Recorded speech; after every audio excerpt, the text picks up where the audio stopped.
Hello, hello. Hey, Chef Alton. So I had my lunch and I got my Switch 2. Unfortunately, there's some bad news, which is that apparently you can't do a system transfer from the Switch 1 unless you have it in your possession. And I'm lending mine to a friend.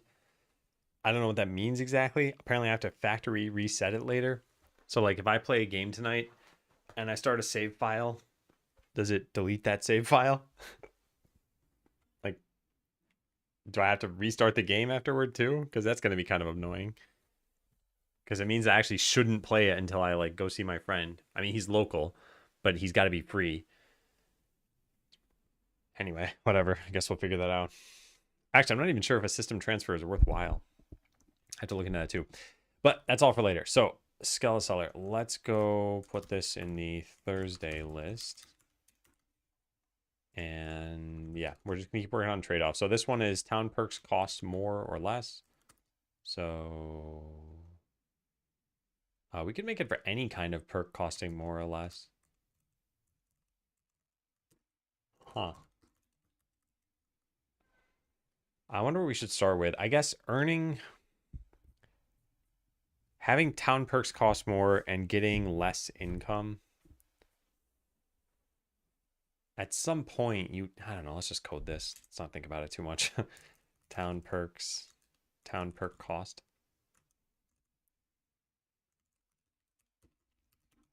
So this is going to be an integer number that we add in here, I suppose. And this has access to the town, yeah. Okay, well, should be pretty simple. So this is going to be like free treasure chest, and then there's an integer that we need to get. Town perk cost. There we go. We don't need anything for this. This is none. This is going to be cost or delta, I guess. Delta equals delta. Delta, I guess, can start at 0. So get delta. And then format this. This is going to be format delta. That's just a number. Cool. And then the name of this is going to be town perk cost.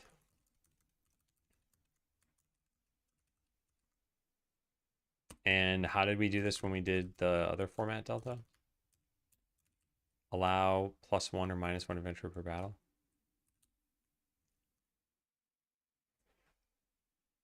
Technically, we can't do this because this is going to be modified by a certain gold amount. So it's not just format delta and like have this be bold.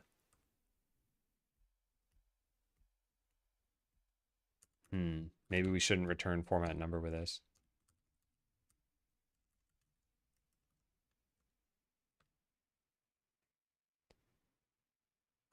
Yeah, this isn't a BB code function then. All right, I don't know. Let's not worry about that for now. Yeah, let's just say town perks cost. Town perk cost delta. And then the delta should technically include the gold symbol. So this is all going to have to change a little bit. We got to do something like this, and then bb code functions dot format number. And it's not even a number. It's just the gold symbol. Or money symbol, I guess.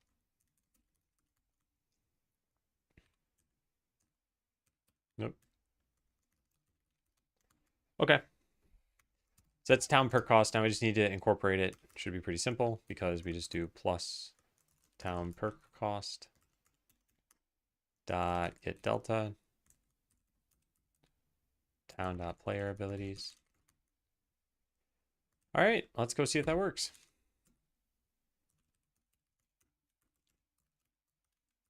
Town perk cost. So we're going to make it go up by 15. Do I have the game running already? No, I don't. All right, the first cost should be 10. So this will make it be 25. And then it should be 30 and then 35 and so on. Let's see if that actually worked. By perk, it still says 10. I think it'll modify the one after this. Yeah, now it says 30. Okay. So when you get this ability, we need to listen for this and then... Oh, technically, no, we don't. What am I talking about? We don't need to do this. We could have this be done. How do I do this? Town perk. There's like a chose perk somewhere. Because choosing this is what makes the cost go up. So it's got to... I got to figure out how we're doing this. There's no choose button or choose thing here. Choose. Perk was chosen. Grant effect. Then call choose perk in the tracker, which says none perks chosen. So the grant effect would be this thing that we're going to do. So where do we override that? Here. So let's also just grant you this, I suppose. Town.player abilities add town perk cost. So this is going to be like we get it from our first perk, which is going to modify the cost of every subsequent perk, which should work. But it'll only allow us to pick one of these because then it's going to break, I think. Oh, wait, I hard-coded it by default, didn't I? Oh, no, I didn't hard-code it by default, but this has to be... Oh, we don't have a way of doing this, do we? Well, anyway, I think that's kind of already proof it's going to work. So, yeah. Let's leave it at that. And if I set this to -15, we need to make sure that the cost can never be less than 0 because then it's giving you money.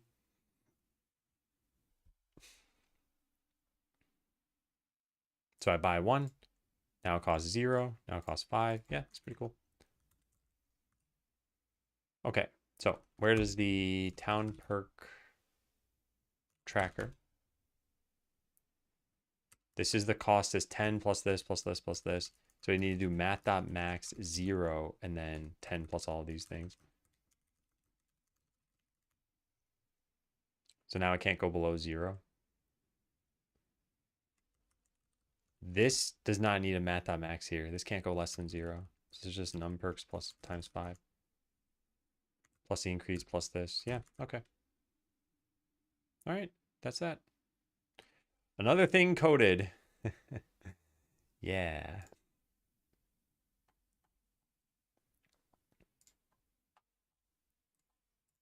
So we need to check in this file. And that's it, right? Yeah, that's it. Add town perk cost.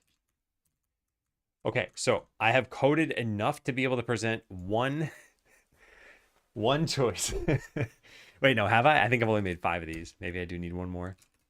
How many have I made? 1, 2, 3, 4, 5, 6. How do I have 6 coded? But oh, because income wasn't one of them?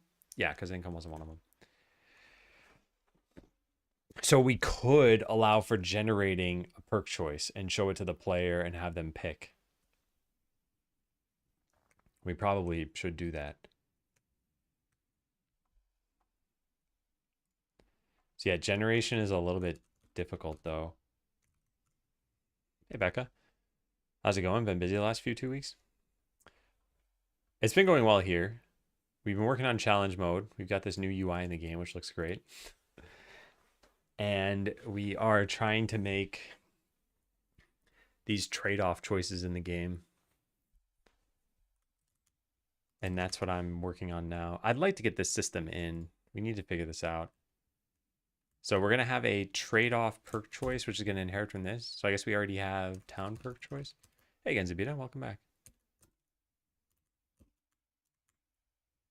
Trade-off perk choice, yeah.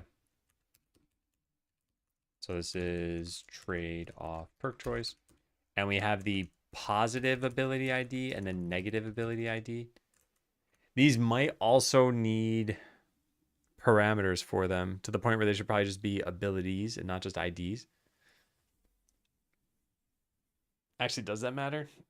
Yeah, it kind of matters. Drat. Okay, how do I want to do that then? Maybe the generator should generate them with the abilities. So we just do like, whoops, what am I doing? Trade off ability, positive ability, trade off ability, negative ability. and then store those. Except for I want it to be stored like this. There. And then the other one I can figure out. Good. All right, get description. Oh boy, what do we do?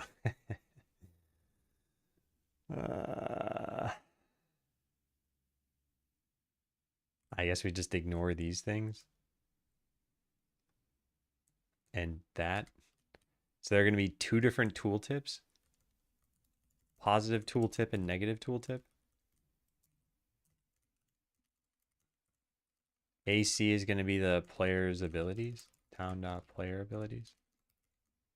Why is this not auto-completing? Is that not stored?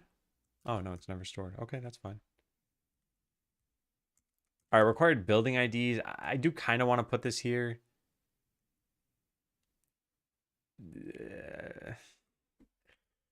Maybe just affects the whatever underneath it, which you don't have. Yeah, I don't know how we're going to render that. Let's just not worry about that for now. Where is that written down? I probably have it here and I just can't see it quickly. So let's just search for required or building. When rendering twists, make them clear that there'll be different perks. Maybe that. We still have to render the associated buildings. So note requires the farm would be fine for a positive ability, but maybe something like affects the farm is verbiage we can use for both.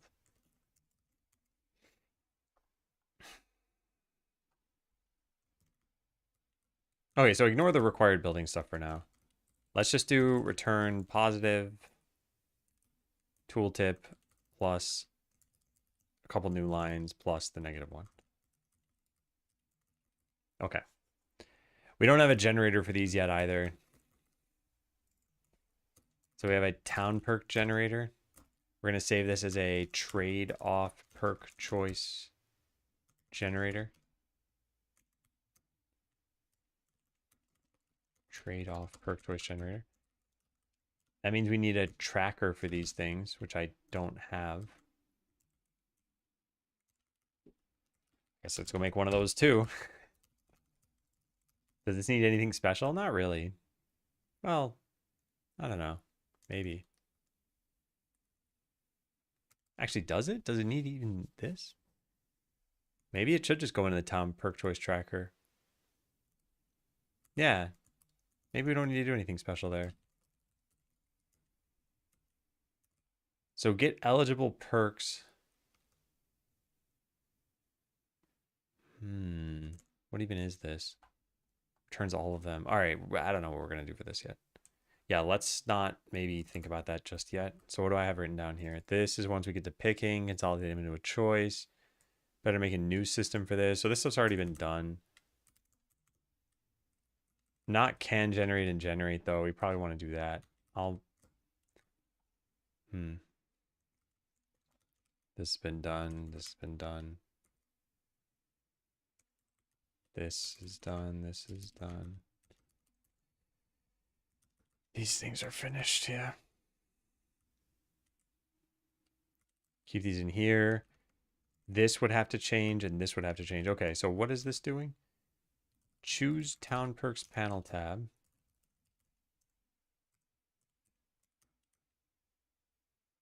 Grant effect from perk.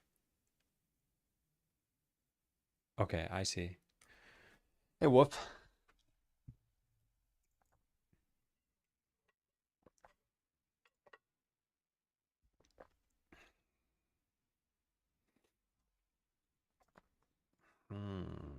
Also, welcome back, whoop. It's been about a half a year. I hope you've been well. Yeah, so this is not guaranteed to be a town perk choice. And then here we get what exactly? Get ability and then reapply ability effects. What is this? Where is this used? Oh, because these are actual perks. Oh man.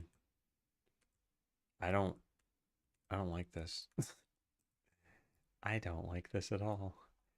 All right, well, we'll just need to change this. So I'll need to say something like if perk choice UI is town perk choice, then do this stuff. Otherwise, we assume that it's a trade-off perk choice. Oh, and this needs to be dot choice. And then just delete that. Okay. Here we're gonna need to do a couple of different things, I guess. It's just gonna be town.player abilities dot add ability, and we're gonna give them the trade-off perk choice. This is assuming that you don't already have this stuff. And if you do have it already, then I guess we need to produce an error or something. Is it open source? How do you deal with streaming a closed source project? I sometimes fear exposing vulnerabilities for closed source projects. The game is not open source. As far as streaming closed source projects, I guess there are two things you need to be concerned with. One is copyright, which as soon as you write the code, it's already copywritten. So you don't need to worry about that, except for in countries where they don't care about copyright. But they're probably not watching random streamers on Twitch to try to find things that they can take. And yeah, the second is vulnerabilities. For a single player game, I'm not concerned about this at all.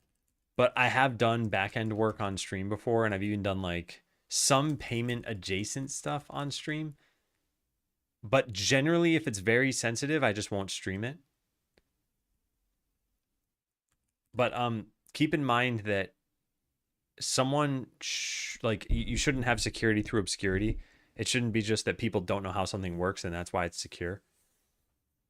It should be that the design is secure. So for example, like your database, it's not just that someone needs to know the password. It's like also behind a firewall, or it's isolated on a network that it only has access from an application server and the application servers are secured, or any number of other things that wouldn't just be like, oh, I coded this on stream, so now people know what weaknesses are there. Now, with that said, you might write bugs, and it might be easier to find those bugs if you're streaming the code. So yeah, just be careful about that stuff, I guess I'd say. Have I leaked something but then just didn't mention it and got away with it? I don't think for Skeleseller, but for Botland I definitely did. And then I had to go change a bunch of passwords, and yeah, that wasn't fun. That story is that I was using Ansible, and Ansible has a verbose flag, and it has a very, very, very verbose flag, and this just prints passwords. And I didn't realize it printed passwords. And it took me a decent amount of time to know that it printed passwords. And then when I realized, I had to go change a bunch of stuff.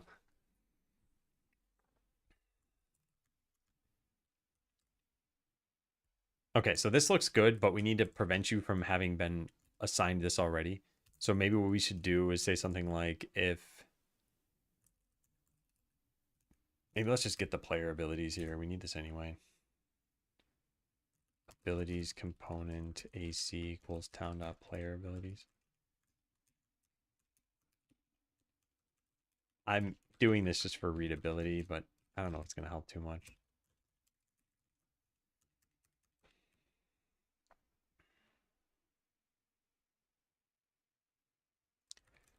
Okay, so we want to see if you have this ability. If AC dot has unlocked ability is unlocked 0 or greater than 0. It's just does it have it? Yeah.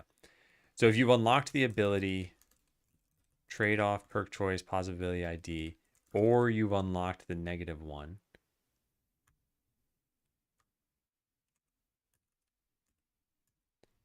then we're gonna throw an exception here. Throw new invalid operation exception. Cannot add trade-off abilities are already unlocked. Sure. Should probably print what these are. Yeah, whatever.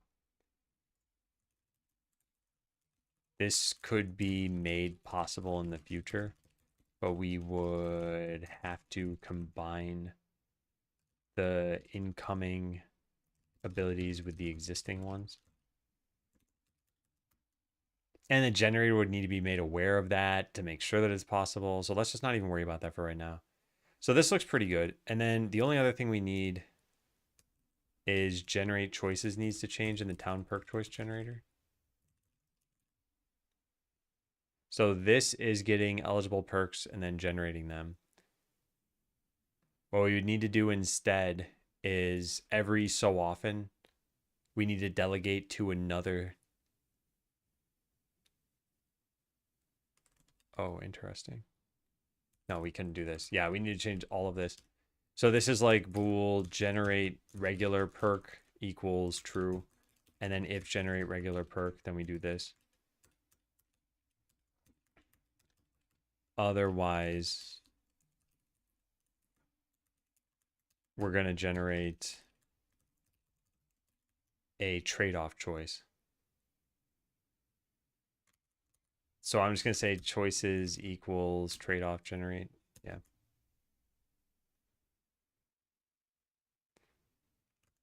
This is going to be generate choices. Do we not have this existing right now? No. And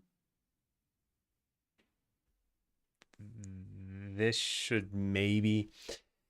Oh, I don't like how I'm coding this. Yeah, I don't like how I'm coding this. We probably should just have two different generators. Where's this called? It's called here in buy perks. Oh, is that it? No, it's called in two spots there. Oh, because you can re-roll the choices. But you're not allowed to re-roll choices for this. But that's something we'll do later. Yeah, buy perk. It should just pick the right generator for this. Yeah, so this is not the place where we would put this at all. So let's delete this stuff. None of that code should change. The thing that should change is over here, buy perk. So bool generate regular perk equals true. If generate regular, then do this. Otherwise, the trade-off perk generator is going to do it. All right, not bad, not bad. I like that. Now the re-rolling is not going to be possible, so we're just going to have to ignore that for now.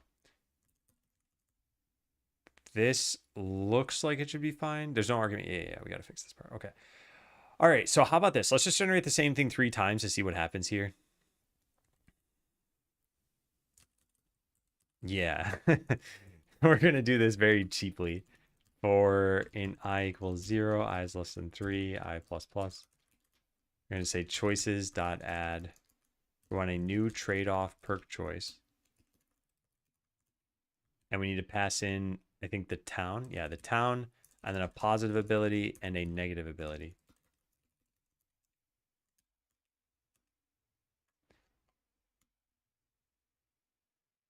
And then what do we do here? We sample some stuff. Let's just ignore that.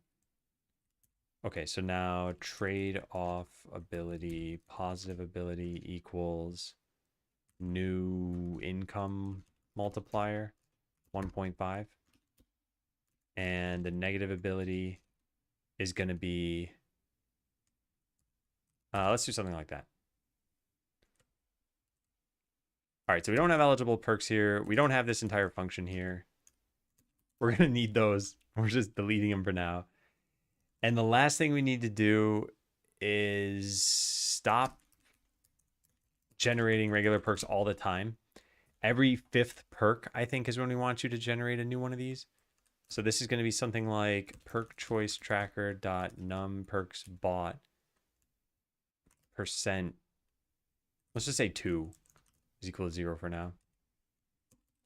So every other one of these is going to do this, which I think means the first one's going to not work. Whatever, we'll just try it. We just need a way of swapping between these for now. We can figure out what that logic should be in the future.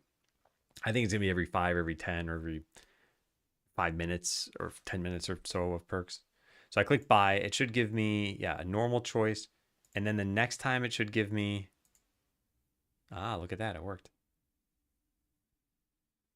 Okay, so it says multiplies income by 150%. If I just pick an apple off the tree, I get 5 gold. If I then take this perk, oh, it's going to break because I already have the ability. Right? I'm guessing it produced it. Yeah, cannot add ones that are already unlocked. That's my bad. That's because I have all these here. They shouldn't be there. Yeah.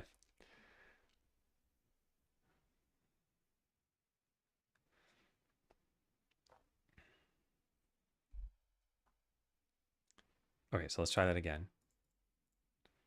So if I pick an apple now, it should be worth 1 gold.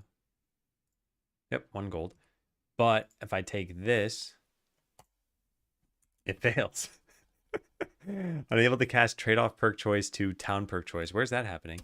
All perks. Oh, all perks tree is supposed to know about this. Oh, man. Chose perk. All perks tree. Chose perk. This assumes that you got town perk choices, but it's not guaranteed anymore. Okay. So let's do that then. If choice is not town perk choice, then just return and then delete this. All right, that'll fix that problem. There's probably one other problem here, but I don't mind just playing whack-a-mole and figuring out where they are when they come up.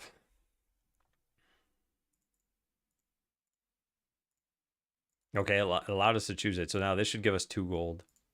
Nice. And enemies should be 150% of their normal difficulty, which means they should be doing 18 damage and they should have 150 life. So let's see if that's the case. They did 22 damage.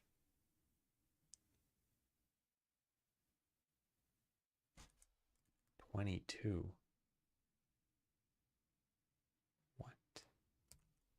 Oh, no, that's correct. Because 1.5 times 1.5. Why is it not 23 damage then? Is it because the archer has some amount of fortitude? They do. They decrease damage by 0.2%. So it's 22.5 times 0.2%, which does just barely put it below 22.5. So it rounds down to 22. Okay, sure, fine. That's working.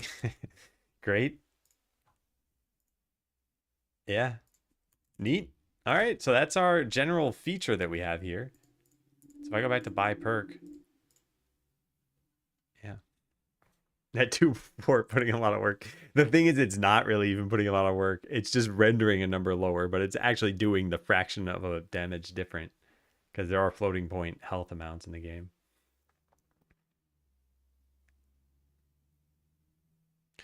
Okay, so how can we render this better? I want to make it clear that each one of these has a positive effect and a negative effect. And like one thing we could do, for example, is we could just put a positive sign there. Or a thumbs up or something. Lunch was good. Yeah, the new UI looks great. I like it.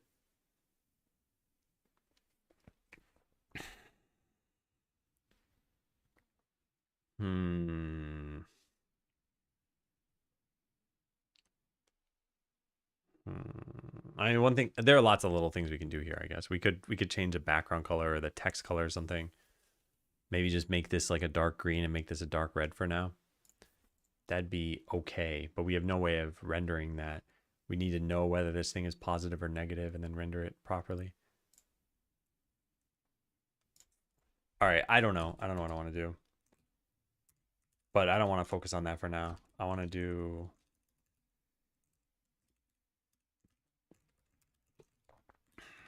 I want to add one more new line in here.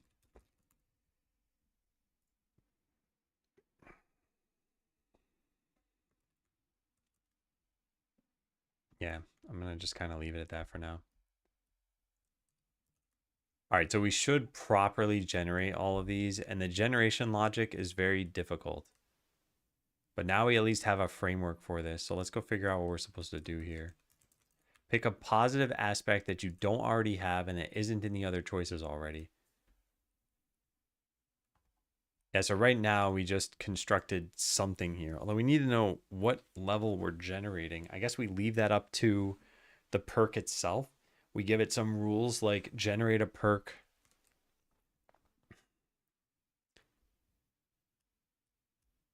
How do I do this? Generate a perk based on how many of these you've chosen and maybe what your specialization is. It'd be able to fetch your specialization on its own. And actually, generating could be just coded into this for now. I don't think I like that though. So we make a new trade-off ability, then we call generate on it. It fills in its own data. I like that idea. But we're not there yet. So, all right, let's write everything down. What we have here. Yeah, we need a generate function. I'm going to write it over here just to keep this separate. So pick a positive perk, positive aspect, then call generate on it like we did with health battle perk so that it can fill in its own stats based on how many of these things you've chosen already. And that's pretty much it. Yeah, so the hard part is figuring out that first bit here. Pick a positive aspect you have already, or pick a negative one. So goal, pick a positive ability that you don't already have and isn't in the other choices already. So in order to generate any of these choices, we need to know the choices we've already gotten so far. So what we're pretty much going to do is we're going to go in, well, I guess it's like figure out how many choices you should have. Num choices equals 3. That's just a constant. And then we're going to iterate over this, and we're going to come up with a positive ability, just like generate positive ability. And we're going to take in the choices we already have, and we're going to take in the player abilities. Is there anything else we need here? I don't think so. I think that's it. So, and I think we even pass in player abilities for this. And then we're going to do the same thing for negative abilities. And then we're just going to make them. Yeah, nice. Okay. Okay, so private static there, town dot abilities component. So abilities component AC. And then the choices are going to be a list of challenge mode perk choices already. Maybe we don't want to do that. I'm not certain. I'm not even certain this is a good idea of stopping you from getting ones or other choices. What if choice 1 is something like plus 15% income and, I don't know, plus 50% enemy strength, and choice 2 is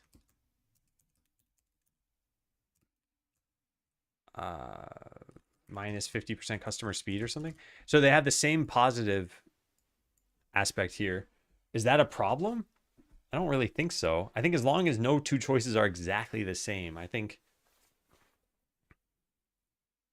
there's just got to be some difference. And if we find out that no, everything should be different, then we could code toward that. Or is it more interesting when everything is just different to begin with?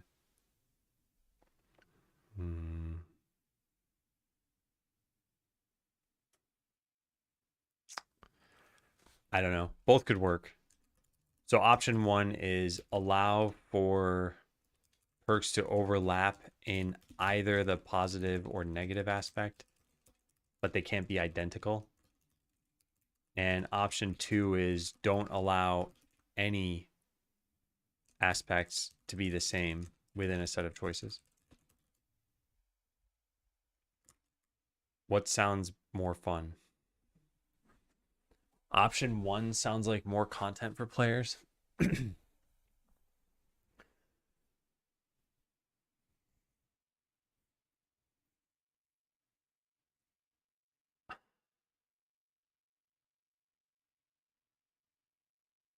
I see pros and cons to both of them. Pros here are that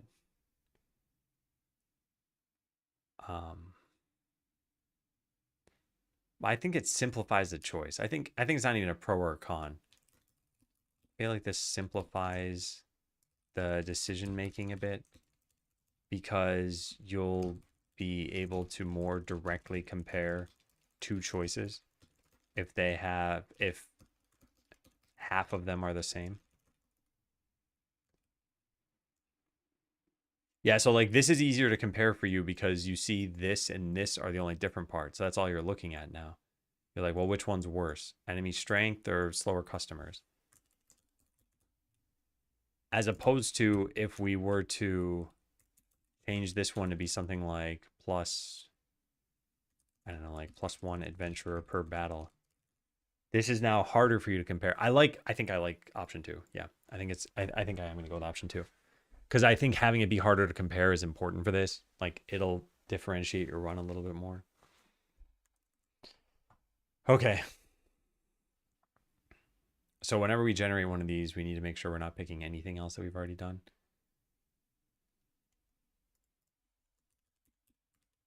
And it can't be one you already have either.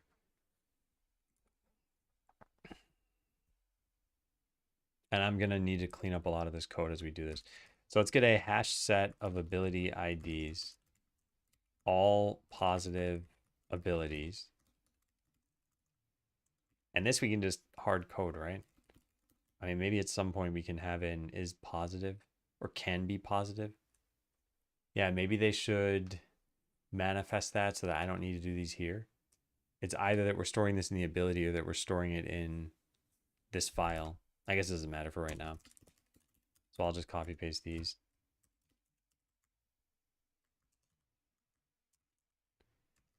Okay. So now this is ability ID dot that. Are any of these negative? No. So those are all the positive ones. Now we want to remove all of the ones that you've already gotten. So for each ability ID in AC.abilities, this is a set of base abilities.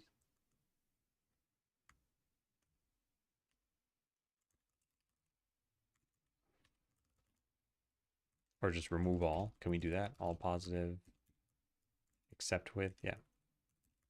So remove all the ones you already have, and then remove all the ones that are already in all of the choices.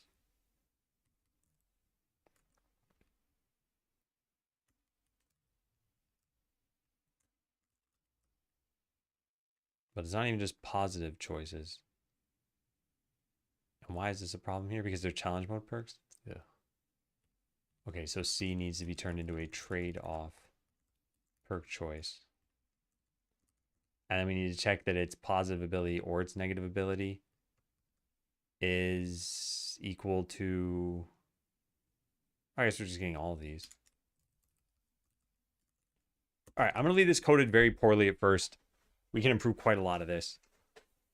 But that should hopefully work. And then once we have the list of positive IDs that you can get, we then just pick one. And this is going to generate the ability itself. So it's got to know how to construct this. And we don't know how to do that yet. There's a lot of this that can be improved. I guess let's just make one of these. Let's just construct the ability and not worry about it at all. So return, oh, this is going to return an ability though. This is just the positive one. Yeah, so return base ability dot construct. This is based on a type though, isn't it? It is. Okay, well, all abilities has a create ability. Create ability takes in an ID. So we just need any random positive thing.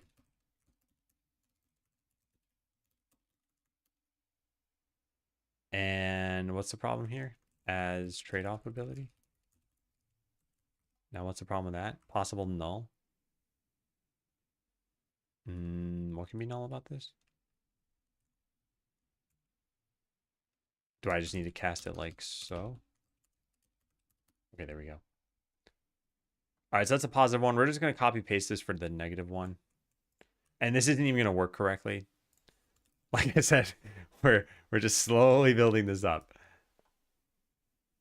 So now free treasure chest is not negative. It's only positive. So get rid of these. Good. Okay, yeah. Yeah, so there's a lot of duplicated code. There's a lot of inefficient code. That's okay. We're not even generating abilities correctly. But now we have 6 abilities coded. Is it possible for us to not be able to generate the final negative ability? It is. Because we might have ended up with free treasure wait. Yeah, we might have taken these 3 as positive ones, which then would not leave us with any negative ones that are allowed. So this could fail here. And if it does fail, it means it means we didn't get an ability. So I guess we have to make these question marks here. And we have to say if all positive abilities dot count is equal to 0, then return null. And then put the same thing down here for now.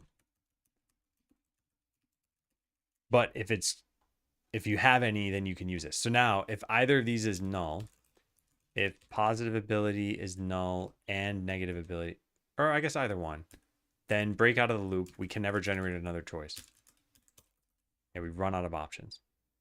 So that is technically possible. I don't know what the chances of this would be. It's 1 out of 6. No, wait, no. It's 1 out of 5, followed by a 1 out of 4 chance, followed by a 1 out of 3 chance. But I don't know how to add probabilities together. I really should learn that. So yeah, whatever that ends up being. I don't know what that is. But yeah, let's try it. So it should generate 3 interesting choices now. The choices are going to have the wrong values. We need to write a generate function. This is pretty interesting so far. So I click buy perk, nothing special. I click it the second time though. And now we're looking at 6 unique things, right? So enemy stat multiplier only shows up there. Yeah, I don't see any duplicates. The values are not interesting though. They're all the identities, except for this one, which has no identity property. And it should work. So if I pick this, I should actually get free treasure chests every 60 seconds. So now we build the treasure room. There. And now if we wait long enough, which I'm just going to speed this up. Oops. It shouldn't take very long. We should see a treasure chest pop into existence. It's worrying me that we're not seeing a treasure chest pop into existence. What happened? Oh, God. Oh, I know what happened. We didn't have the treasure room. I had to build it. Oh, that's a bug. Yeah, this... I just highlighted random code. This right here. Yeah, so if you have...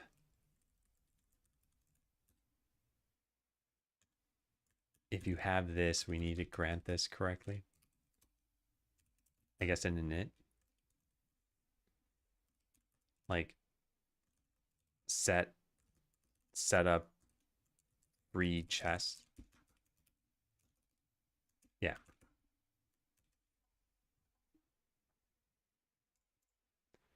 Grant free chest. Where's the player ability thing?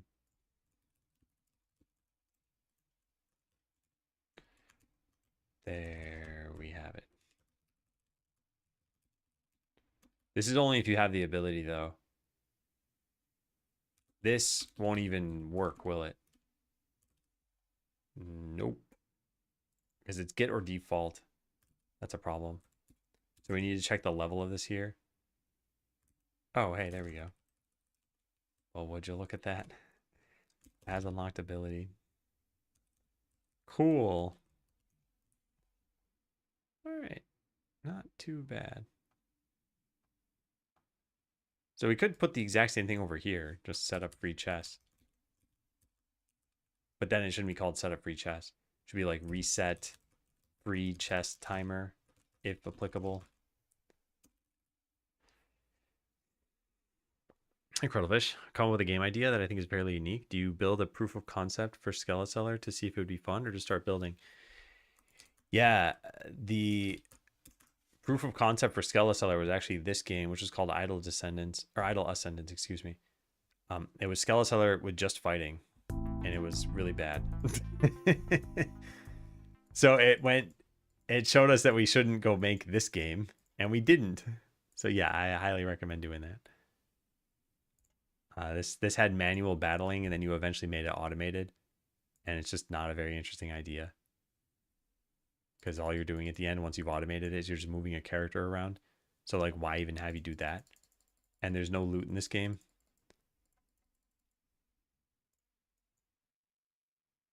Man. Feels like forever ago. Yeah, this was like March of last year.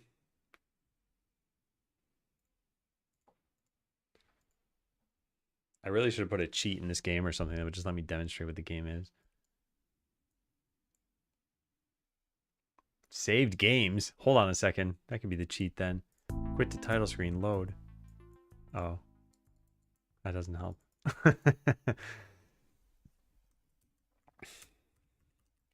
Yeah, I mentioned this earlier today, but I think the hardest, well, it's hard to say there's a hardest part, but when it comes to game dev, I think you need to know that you have product market fit. And for games, that means, is your game fun? Is it replayable? This isn't necessary. This one's pretty much necessary, though. Is your game fun? Or if it's a horror game, is it a scary game? You know, like whatever metric you judge your particular game by. Does it meet that metric? And you don't want to probably code for a year before you find out whether you're on the right track.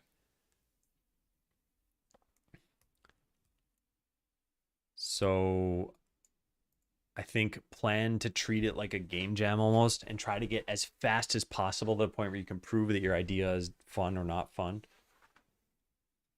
And then maybe even just throw away all that code afterward and start designing it now from whatever you learned. But yeah, I made Idle Ascendance. It took me 3 weeks. And I was like, this isn't good. We need to do something different. And I came up with the idea for Skeleseller and the name Skeleseller.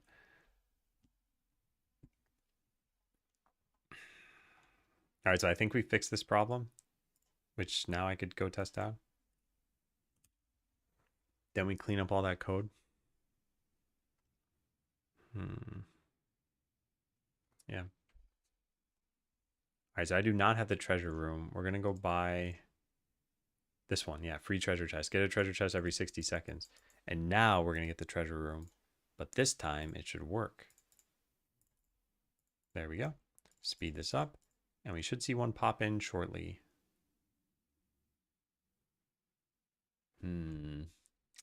Oh, good. We did. I was like, what have I screwed up this time? Why did that take so long?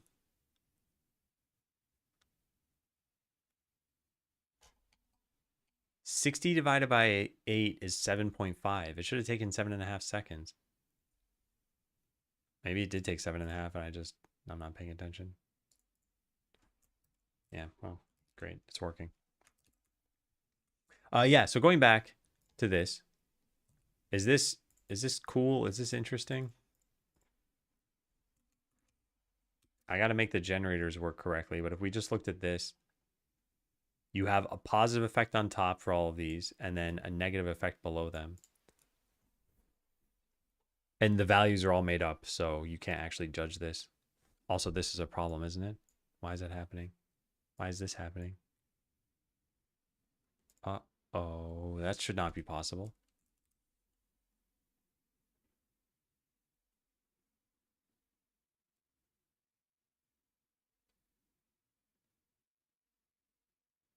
What? Except with, this is void. Remove all elements in the specified collection from the current hash set. Once we've already picked the treasure chest thing, the treasure chest thing shouldn't show up. I guess it didn't technically. But then we should also be removing all choices we've already made, all their positive and negative ability IDs. What am I missing here?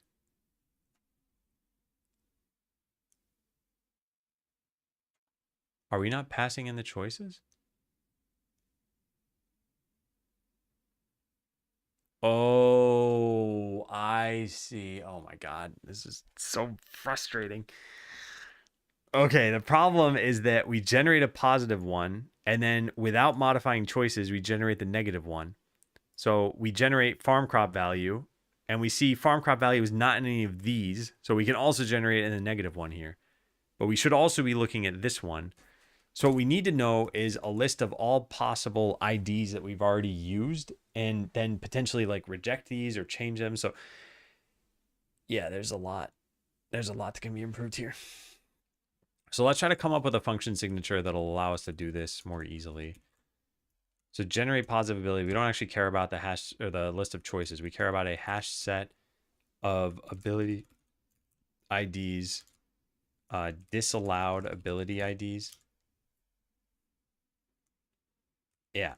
And then let's copy paste. Actually, no, let's just do this for generate negative. And then we'll change generate positive. But we only need to change generate negative for now, technically. All right, so do that. And then copy paste everything we have. And I guess just delete the whole function because we don't need this. All right, so this is looking good. Now all we want to do is disallow all of, well, I guess all of the disallowed ones. So now get rid of this. Yeah, that looks nice. Now we need to keep track of a hash set of disallowed IDs. Hash set disallowed ability IDs. And we're going to start it with all of the ones that you already have on your character. Or your player, I guess. Where's AC? It's not pulled anywhere. All right, abilities, component, AC, there. Now, what's the problem with this? Cannot implicitly convert an IEnumerable to a hash set. Sure, yeah. All right, so that's all fine. Now, every time you generate a choice, and we know that you were able to generate it, which eventually should be all of the time, we're going to pass in disallowed ability IDs. So then if positive ability, oh, this won't work. Well, wait, no, we're going to break if this is not the case. Okay, yeah. So if this is null, positive ability is null, then just break out of this. We ran out of options. But if it's not null, we're going to add in the choice that we just generated. Yeah, so this isn't as hard as I thought. And now this function doesn't exist. And then same thing here. If this is null, we break, and then we add in the negative ability ID, and then change this function. This doesn't even need the abilities component here. Interesting. Generate negative ability. All right, so delete that. Delete that. Delete all of probably that eventually. Copy this. Actually, just don't even need to copy it really, right? We could make one function out of these things too. The difference between positive and negative is really just where we're pulling from to begin with. Yeah. Yeah. All right, there we go. All right, now let's try it. Now it should only ever generate the stuff we actually want, which means that after you've chosen the first choice, I think it's guaranteed to only show you 2 choices in the future. And then might start kind of breaking down after that. So we do that. Okay. Yeah, we're only seeing 2 right now. That's because we chose all of the negative ones already, I guess. Different adventure limits, income multiplier. Yeah, okay, that's fine. All right, so we're going to pick this. So we should never see different adventure limits or enemy stat multiplier again. Yep. And now we should never see either of these 2, which means there's a chance that we generate nothing. But that was only a 50% chance, so we got lucky here. But if it did generate nothing, then we are...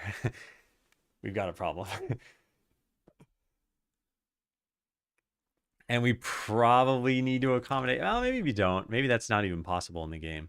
I'll just write that in cleanup. If you can get an unlimited number of trade-off choices, then we need to account for the scenario where you've run out of them. We haven't won the video game yet. Also, hey, player. But we've been making really good progress here. So the next step we need to do is clean up this code and then write the generator functions. So clean up the code and then, yeah, generate. All right, cleaning up the code. I think the thing that makes the most sense, so we can delete this. This isn't needed. Yeah, Lammy, it is looking really nice. I like it a lot. So this is going to be what exactly? Like pick ability ID? Possible abilities and then not possible abilities? But no, actually make the thing out of it. Create ability. I don't know what we call this. Let's just ignore the name for right now. But we're going to take... Actually, I guess we don't even need that, right? Just pass in all the IDs, not except with it. Hash set ability ID, possible ability IDs. Maybe we just do that. All right, so I'm just going to copy paste this stuff up to here. We delete that. We delete this. and we say possible ability IDs and possible ability IDs. This will only work if it knows whether it's supposed to be positive or negative, though, and it doesn't. So then I see what we want to do to change this. So I want to do a create ability. These are the possible ones, and bool is positive. I think the playtests are going well, but it's hard to get like very granular details. People generally play, 1 to 5 times, and I think they generally have fun for that time. But I am kind of curious, like, do they want to play 10 times? Do they want to play 20 times? Does it feel different? Are these things going to help? Hey, gang, Galaxy Inferno. 10 days to your vacation, 7 days to your vacation. It's pretty nice. I should probably take a vacation at some point. I think after challenge mode is done, I should figure out when the release date's going to be and then disappear for a little while.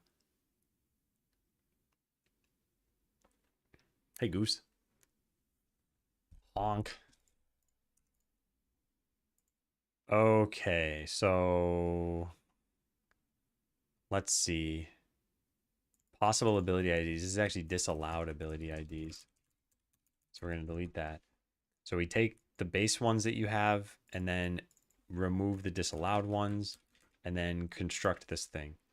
And the generate function needs to know whether it should generate a positive or negative ability. It can be disregarded. Yeah, we just leave it like that. Need skeletons from other cultures. Oh, man.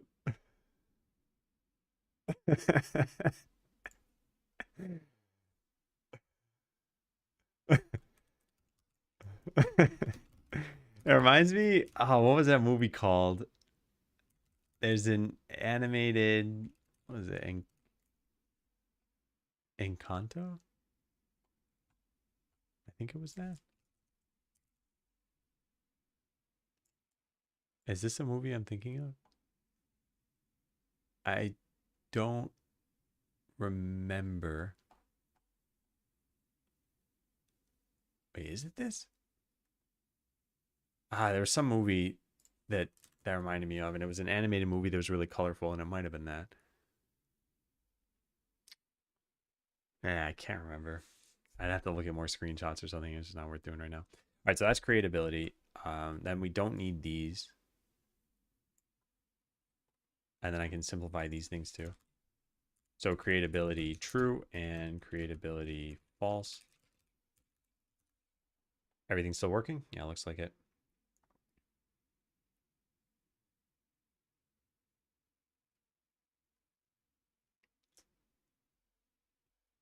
Really help focus my attention. Yeah, I think it's a very powerful technique. Okay. Actually, you know what? I think this looks pretty good right now.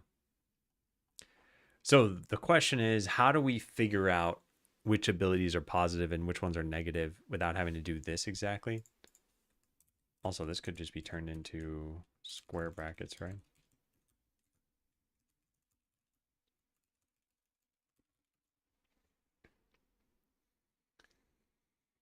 Well, we could go through every ability in the game in a static constructor and have it report whether it's positive or negative.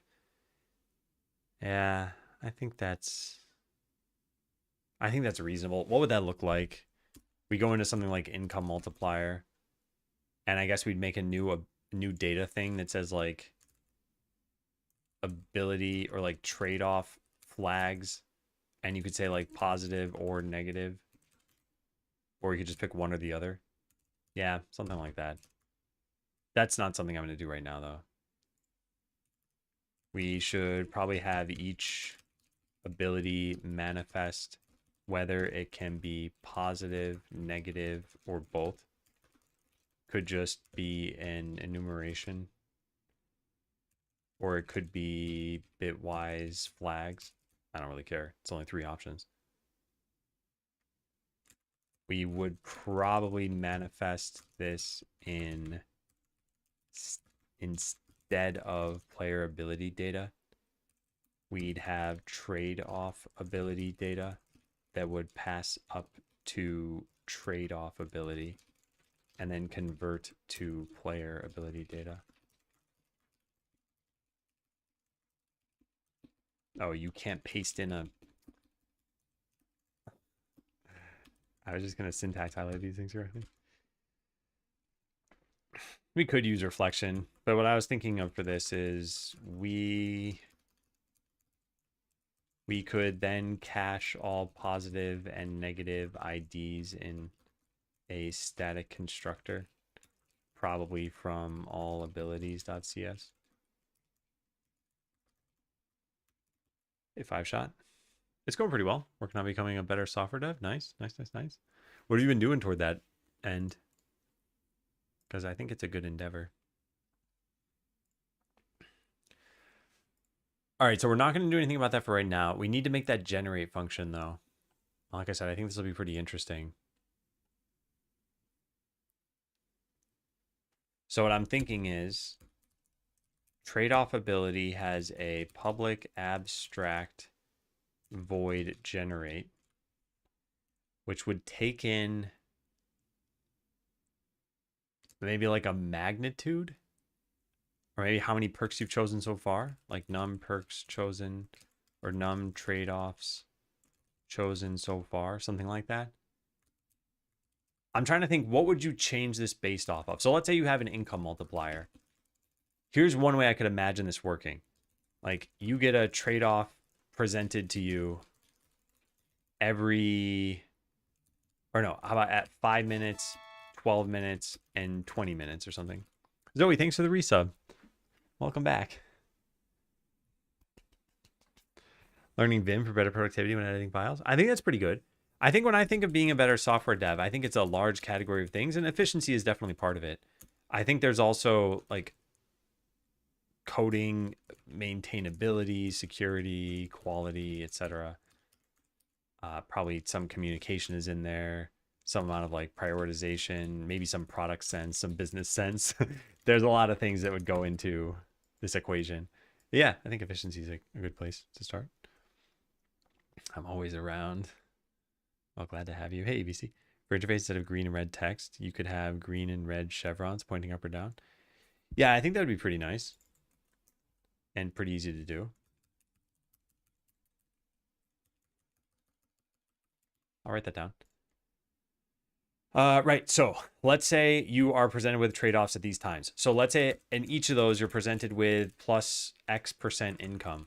What I'm saying is maybe at the early on one, you get like plus 5% income.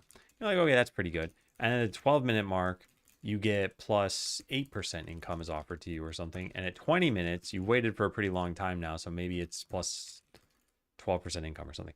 Again, numbers are just for illustration. Maybe it doesn't make sense to change these at all because it's income. So it's a percentage anyway. But yeah, and then same thing. We could say like, we could say maybe it's plus 10% enemy strength. And down here it'd be plus 20%. And here it might be like 40%. So I do think we're going to have to do this. Because otherwise I'm not sure that these would be very interesting. They don't have to scale. So yeah, let's have this pass in over here. What is, oh, I didn't implement the abstract thing. Yeah.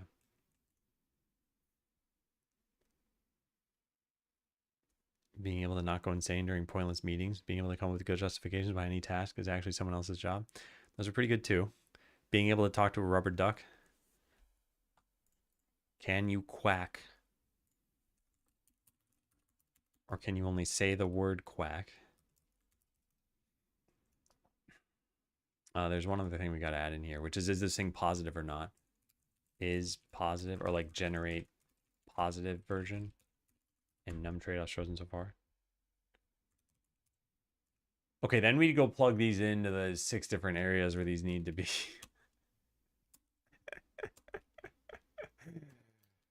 Oh man, I crack myself up. All right, where are we putting these? Trade-off abilities. I want to load every single one of these files. That, and that. Oh, and this is public. I guess it does have to be public. All right, so let's write our first one of these in here. Public override void generate. This is for different adventurer limits. So delta. Oh, this is only an init property. Oh, God. All right, we either change it to a set property or we generate a new object every single time. But given that we have an ability to begin with, I think it makes more sense to just write set right there. Let me look at the generator again. What is this trade-off generator? We call creatability.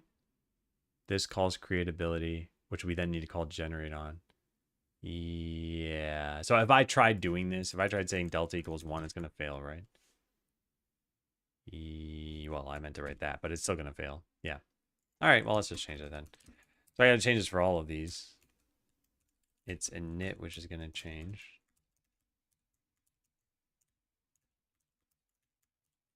Okay, done with that. Now for the generate part of this. So this is delta equals generate positive. You're allowed to get one more. Otherwise, you're allowed to get -1. And it's not going to change over the course of time. This one is going to go here. So what's this? Enemy stat multiplier. It's a multiplier. So we're going to generate a difference from 100%. Yeah. So you say like float magnitude, I guess, equals num trade-off chosen so far times 0.2. I'm just making up a number. I don't know what's going to be good there. And then we set the multiplier equal to... Yeah, nice. That looks pretty good. Of course, we could always have just...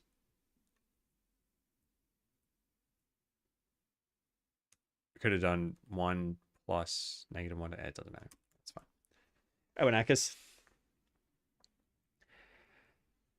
Also, knowing to keep your opinion to yourself. I'm really bad at this part. Need to be remote to do reasonably well with this, really. I also struggled with that one. I had a big incident recently because I forgot to turn on the work filter.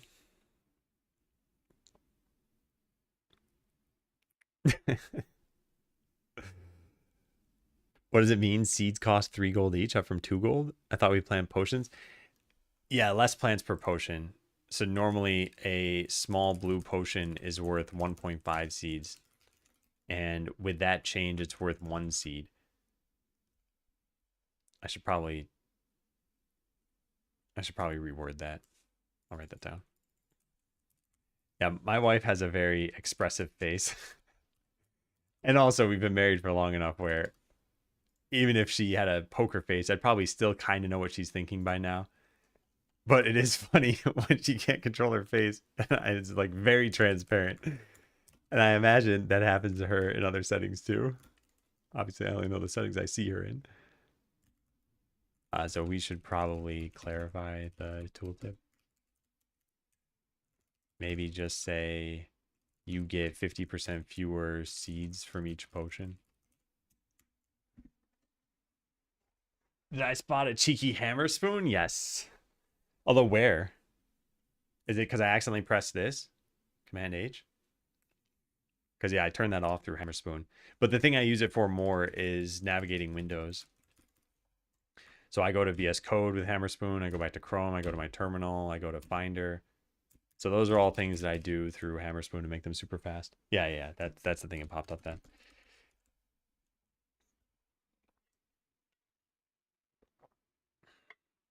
Yeah, I agree. It could be more intuitive. Thanks for reporting that. Okay, so here we've got this one. This one looks good. Let's just keep doing this. So the multiplier for crop value, sure, you know what? Let's just even literally copy paste it. I don't think it matters. All right, now for this one, this has no negative version. So what we need to do is if not generate positive version, is there like an argument exception throw if? I want like a throw if false. I guess just an assert. I just won't do anything about that for right now. All right, so interval in seconds equals How do I want to do this? I want the interval to get shorter as you get more of these. So 60 minus this times 10. And we cap this at math.minimum of 3. So it can't go below 30 seconds. Yeah, it's pretty good. All right, let's copy this one. This is income multiplier. This is probably not going to exist in the final game, but I'm still going to code it for right now. And maybe we do it like 5% per level. And then town perk cost. This one is an integer. So we're going to change the delta when generating the positive. Whoa, this looks ugly. It's because of this looking ugly. All right, let's undo that for a second. So the magnitude is going to be the number of perks chosen so far times maybe 10 gold. And if we're generating the positive version, we're going to do positive magnitude. Otherwise, we're going to do negative magnitude. You can actually write it like this. I don't like unary operators, so I want to write it like that. Cannot convert from float. Where's the float? That. Whoops. Okay, that's everything. Let's go try it. Oh, we're not calling this. This won't work at all. I just wrote a bunch of functions and never called any of them. Yeah, so we need to call generate on these, and we need to know how many we've generated so far. And it's just the number of these special perks that you've generated, which the town perk choice tracker could know. We have in here num perks chosen and num perks bought. We could put something here like, this doesn't even need to be public. I guess it does. Num trade-offs presented. Is that what I call the other one? Num trade-offs chosen so far. I guess the number presented and number chosen is always just different by 1. No, not necessarily. Up to a difference by 1. Anyway, that's probably good. And then where do we... I guess we just do this here. Perk choice tracker dot that num trade-offs presented. Plus plus. This will fail because it's not the right type. It's the town perk choice tracker. And that's also failing? Why? Private set? Oh, I see. Yeah, that's fine. Let's make a function then. Public void presented trade-off.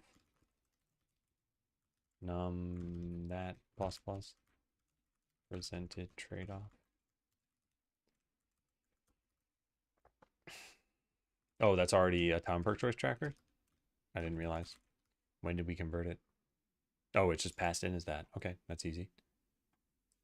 All right, so that is correct. And now the generate thing we need to do. So trade-off ability equals this.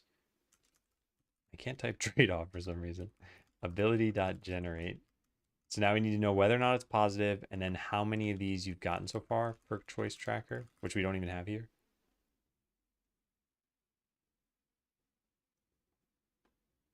Is positive, and I guess like int num, what did I call this in the other thing? I'll just call it the same thing. Num trade-offs chosen so far.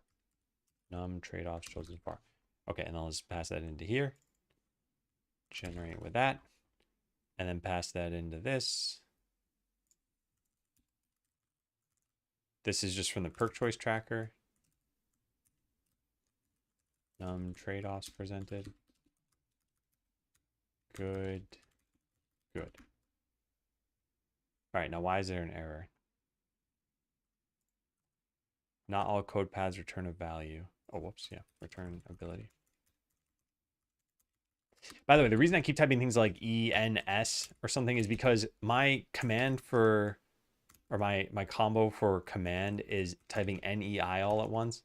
So I'm trying to type command S, which means I actually need to press 4 keys at once, all of these.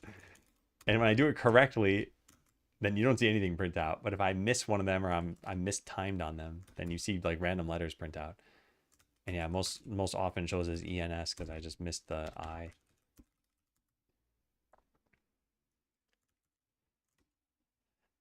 I could make the timing more forgiving. E, N, and I don't often show up in English altogether, but they do in a lot of words, like in friend or in line. So yeah, it doesn't matter what order they show up in. And you don't want to be typing out line and have it type out L and then a command. So yeah, that's one of the problems of having a keyboard with not very many keys. All right, so what do we got here? A bunch of garbage. I guess I expected that number to be at least 1 and it's 0. Because it's the number chosen so far.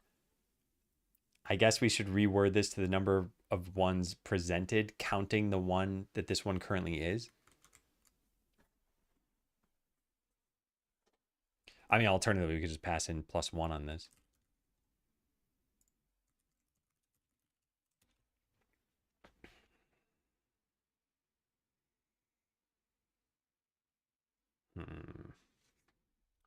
Yeah, let's see. Multiplies income by 105%. Time per cost minus 10 gold. Wait, that's not right. I did this backwards. If we're generating the positive version, then it's -1. If we're generating this, the negative version. All right, let's see if we made that mistake anywhere else. By we, I really mean you, chat. Like, I didn't code anything wrong right there. All right, so allow 1 more adventure per battle. Multiplies farm crop value 80%. Multiplies farm crop value by some amount. Okay, those look good. Now let's try again.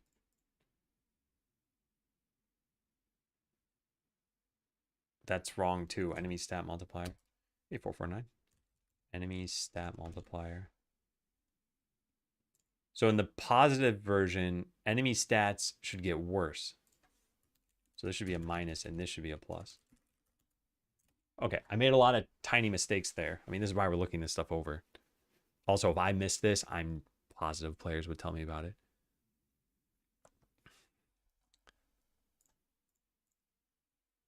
All right, so multiplies farm crop value by 120%. So that's positive. This one should be negative. Yep. This one's positive. Ooh, but that starts a little differently from how I expected.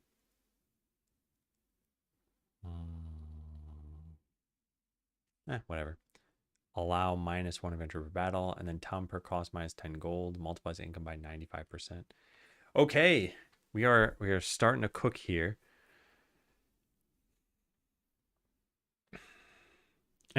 For giving a benefit sounds awesome. I hope playtesters report that stuff. So I wonder if anyone has a take on this. Like, do you see this helping the game, this idea? Because this took like 2 whole days to do. And we're not even done. We've only coded 6 of these. It's the 6 that you see here. I've got to make like another 20 or 30 or something. Oh, and then the other thing I didn't test is these are the values when you have just one choice that you've done. When you have another choice, though, they should be different. So now we should see different numbers here.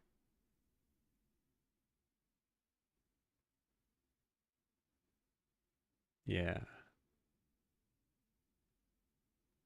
Yeah, nice. I love the farm perk, but that's because I'm always focusing on adventure progression. This style one? Because I think it's more the idea of this that I'm curious about. I think there will be fun aspects to this. Like maybe this one is a fun idea and this one's maybe not as much of a fun idea or something. But I think that the overall, like you having to pick a trade-off, would it make runs feel different enough from one another? Because that's one of the big goals of this. And then allow you to get sort of more broken perks, as in overpowered.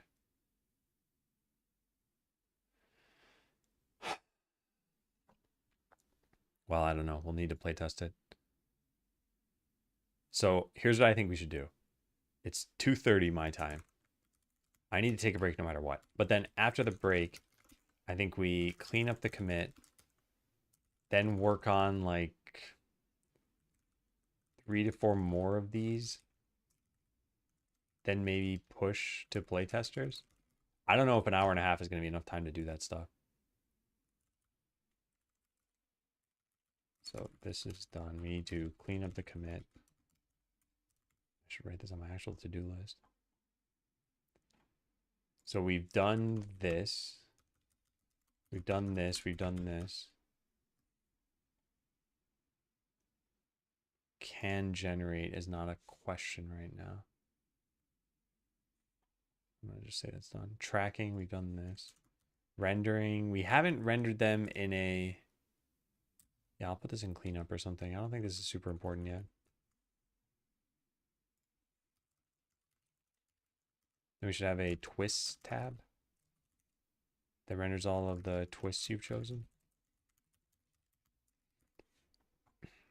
Also because I just came in and have no clue what you're talking about.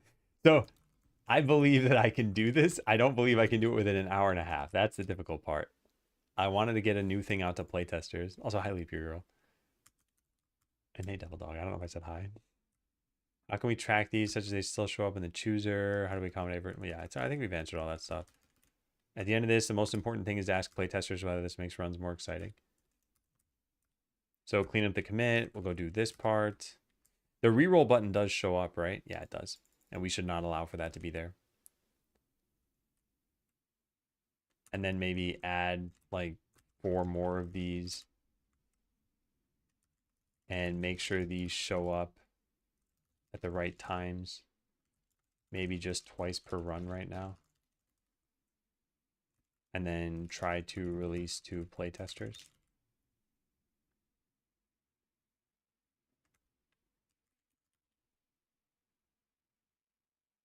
Yeah. Okay, I'll be right back. Is it jump time? It's jump time.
Zoe, you knocked it out of the park.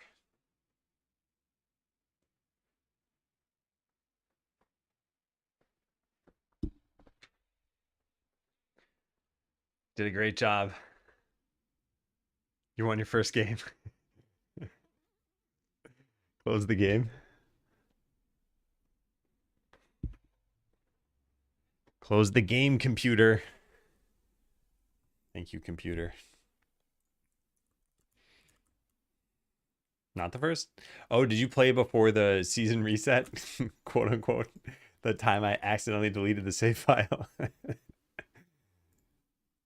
right, so this is similar to, we have another generate function. I guess it's for things like dodge perk.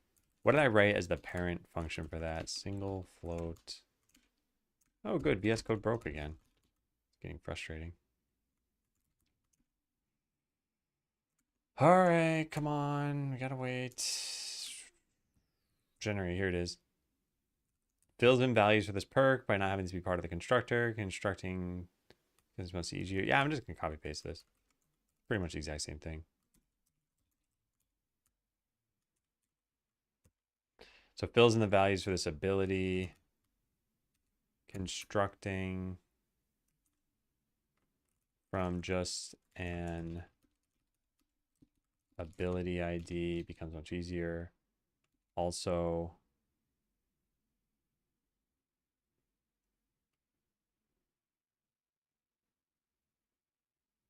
yeah, I mean, this is true. Also, abilities can define their own logic. How the data should be filled in. I don't think we need to write this. Perks for adventures you don't have yet. Yeah, okay, that's not fine. Yeah, Ivan. Why do you track your to-dos in Google Docs and not a plain text file of the project? This is, whoops. This has been a little bit of a hazy point over the years, because for me, I don't really care where the stuff is, but I will say this, when working with others, I think having to do tasks in the repo is not a great idea. I'd rather have them in somewhere that's shareable without having to commit and to push. And that way you don't like have to look at different branches and stuff. Some of the documents I type are public for chat. So for example, this document you have access to, and every once in a while I think, well, what if I want to give access to chat, give this to chat or something like that, which I don't for this particular thing, but in the past, sometimes I have. And sometimes people are just like, hey, can I read your list? And I'm like, yeah, sure, here you go. And I would not share repo access with somebody, right? And then beyond that, it's just like, well, it's got all the typical Google Docs stuff that I can do. So I can add in images, or I could put bookmarks to arbitrary sections in it. A lot of note-taking applications will have that same stuff too. I could be using Obsidian, and I use Obsidian for my other notes. I just don't use it for those for some reason. I should probably give it a shot at some point, using it for these. All right, so where else do we need to do this? So that's fine. I think this is looking good now. Yeah. Yeah, welcome to the stream, Ivan. Okay, so now I have a way of generating all of these. I'm not going to read through these. These are not meant to be final values or anything. I fixed a couple of typos. In fact, actually, where's this picture? Are all these looking good now? Multiplies farm crop value by 120%. Multiplies enemy power and health by 120%. We're just reading English right now. If the English sounds good, then we're fine. Ignore the numbers. Get a free treasure chest every 50 seconds. Allow -1 adventure per battle. Some of this can be clarified, I think. Town perk cost minus 10G. Multiplies income by 95%. Yeah, okay.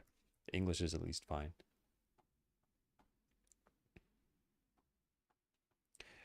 This is good.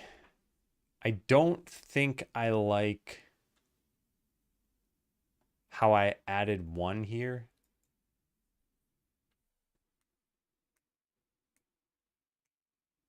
And I don't think I want each ability to have to add 1. Yeah, the adding 1 thing I don't think I like. And this is a mess now. No, it's not.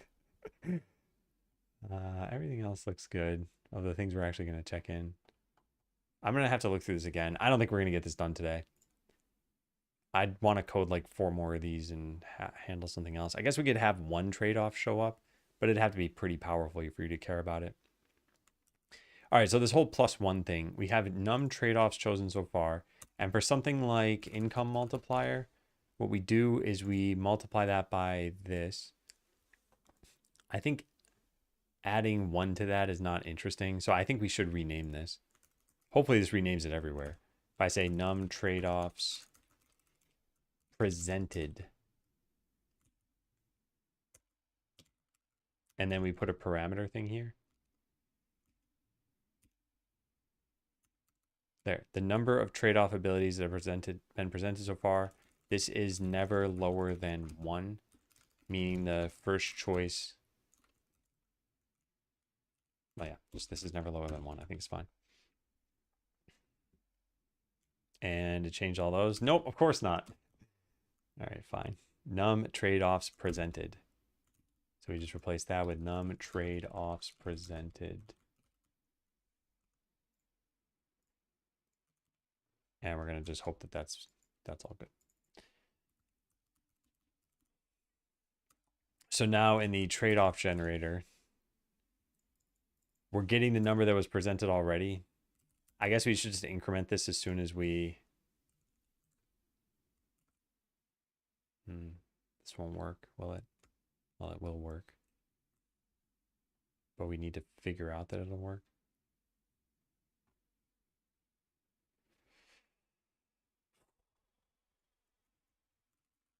We want the first choice to...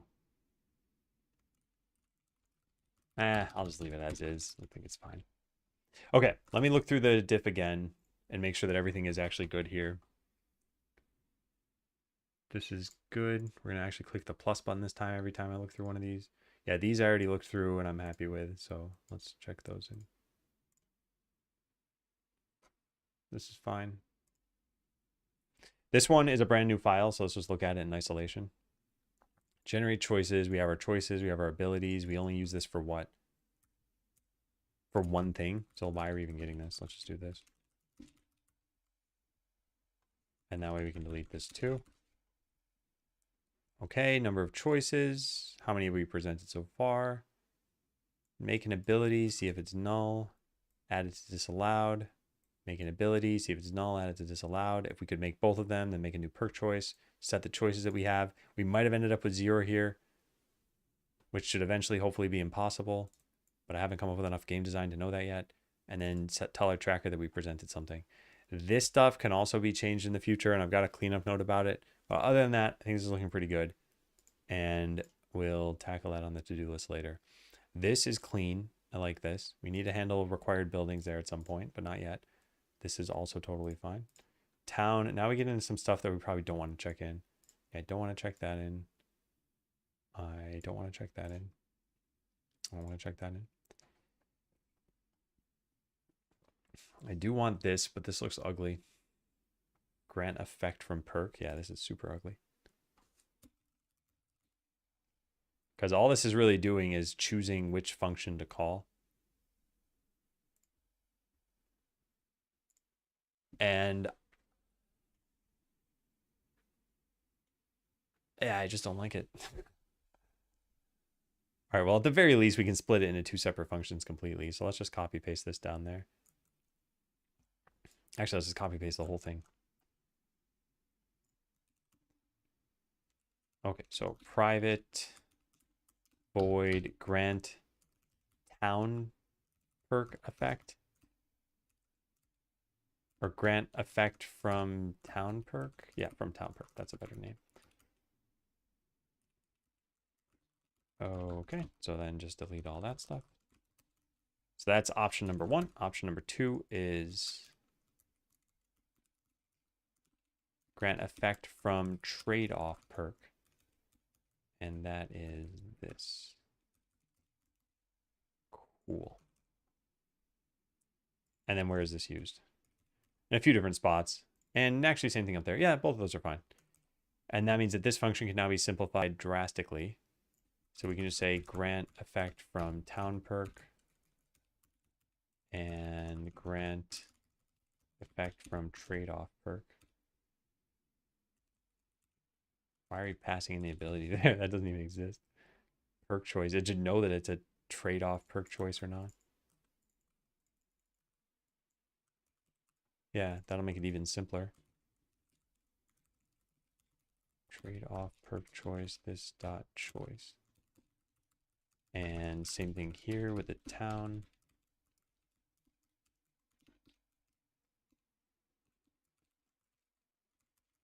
Oh, I guess we already checked it. Okay, fine. Yeah.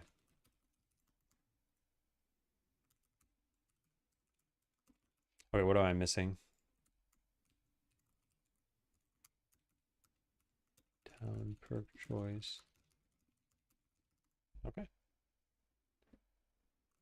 Choose grant effect. Virtual abstract cannot be overridden. Yep, I just deleted that. Okay, cool. Yeah, so I think that's at least cleaner. I don't think it's great. I think it's better.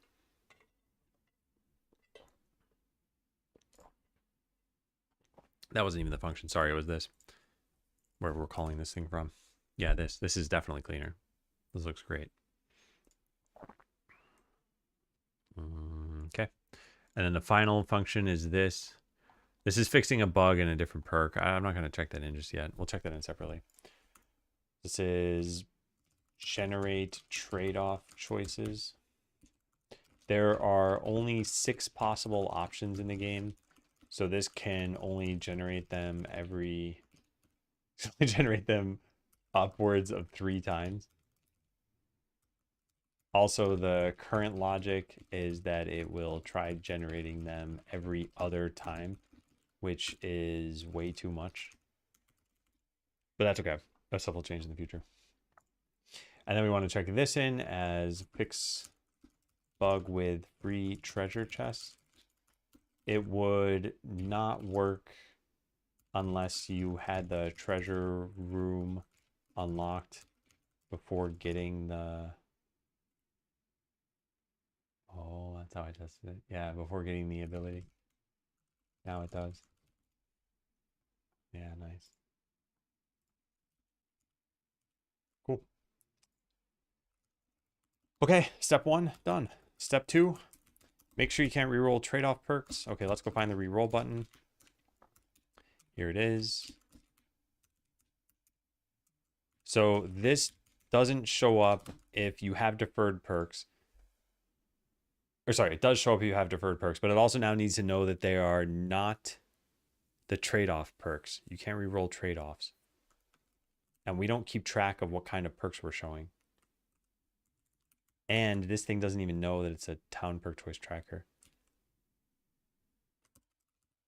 But this does. So let's go get town perk choice tracker and maybe make a public bool is showing trade-off perks. So what do we have here? Perk choices. Perk choices dot count. We already have something about the count, don't we? Where is that? Has deferred perks, yeah. So has deferred perks and perk choices 0. And there we go. Just bump this up to where it belongs now.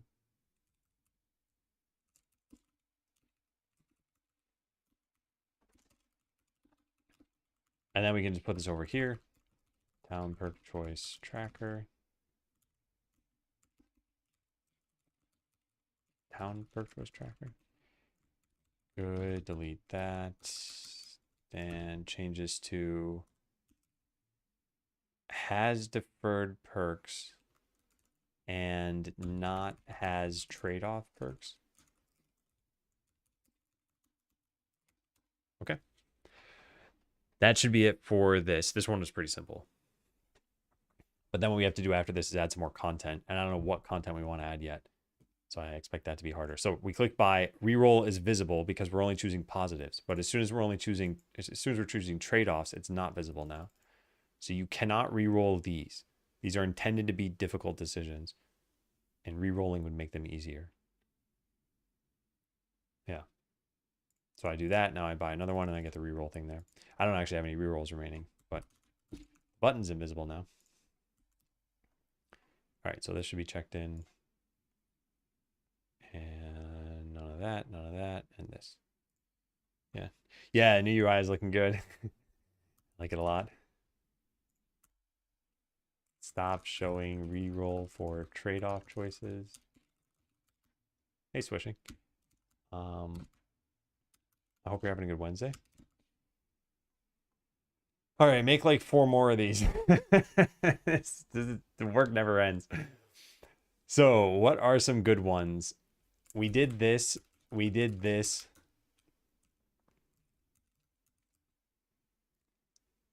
We did plus X% income.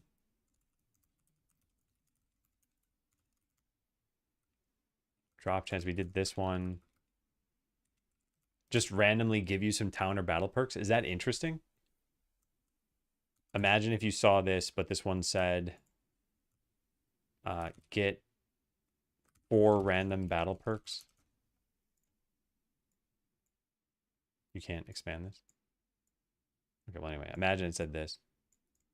Like, is that an interesting positive thing? Or are you like, eh, it's kind of lame? Versus the rest of your entire life. You never know.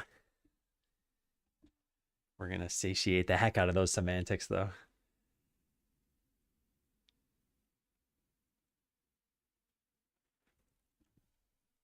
Yeah, that's the question. Is that fun? I guess we can leave it up to players to figure out if it's fun. It's like a safe option. Okay, well, how about this? When would you pick it? You'd pick it when you have all of the adventurers, I guess, so they're not going to waste.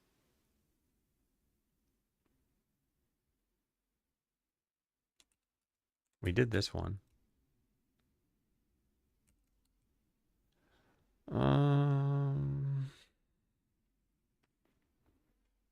The thing is, it's not an ability ID. I guess we were keeping track of it so we know never to give it to you again. And so we can render it in the UI. Though we wouldn't be able to tell you which ones you got. Oh, I just really did not have a lot of ideas here, did I?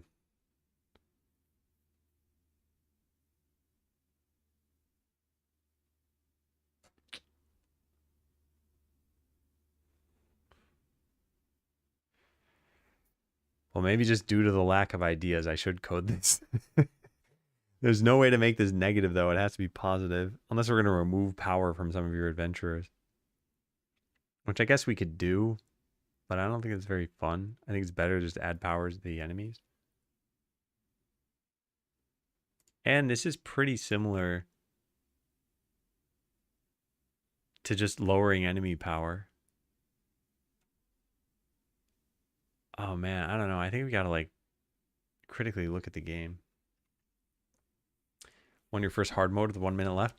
Nice. Which spec were you on? Was it was it farming? Because I know you asked about the farming constraint. But congratulations.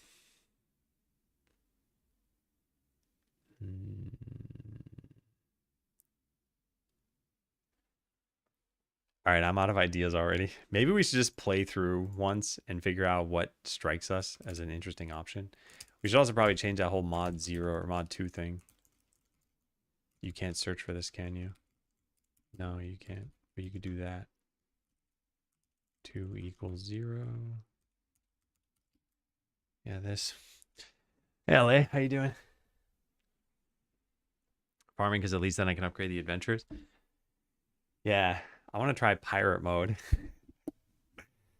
Except for I know that there's a certain positive trade-off that would really, really help that one. Okay, so what should we do here? We should say number of perks bought is exactly equal to 5, maybe? How would that look? Because I only have one trade-off I can do. Then we're out. So I should be able to buy 5 perks. 1. That broke already. This needs to be this plus 1. Wait, what? Hold on a second. How's that 5? Oh, that's regular perk. Whoops, I meant the opposite of that. Generate trade-off is equal to 5. So this should be trade-off, and this should go here, and this should go here. Yeah.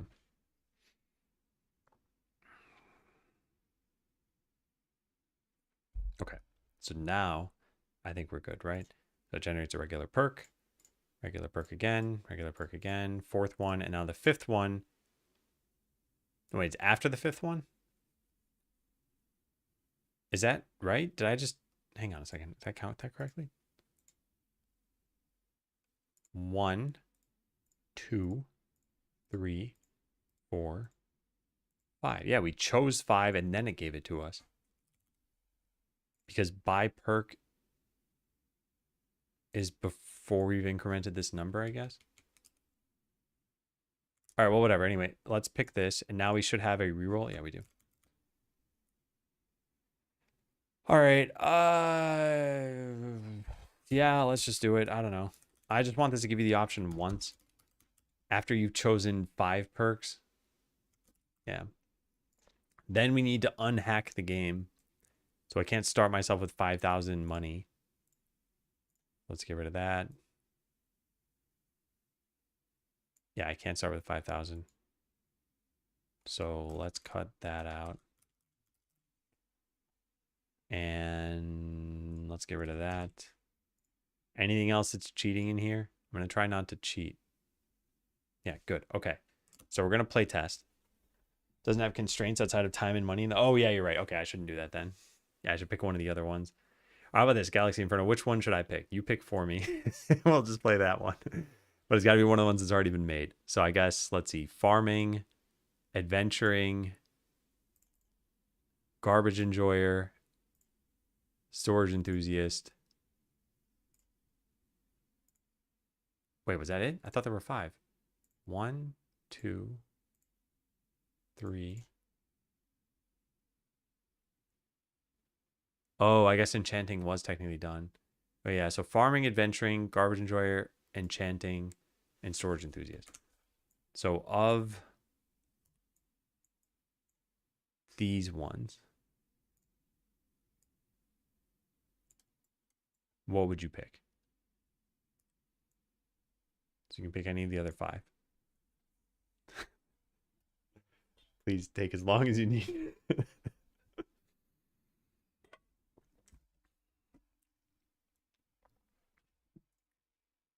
Oops. All right, we're gonna let LA pick then. Garbage enjoyer it is. Enchanting very hard. I want to watch suffering in real time. All right, we're gonna ignore that then. Sorry, LA, you lose. It's enchanting. We're going the suffering route. All right, so we have 35 minutes to get 10,000 gold. You will not be offered perks to upgrade the speed of customers or workers. Okay, let's do it. Let's do it. All right, we're gonna hire an adventurer. We're gonna send our adventurers into battle.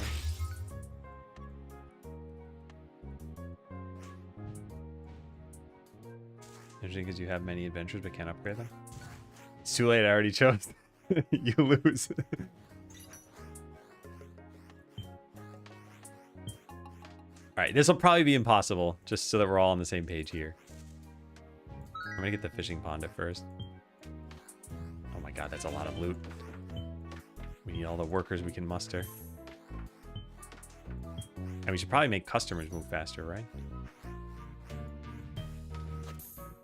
Look at all that loot. We're gonna get another worker immediately.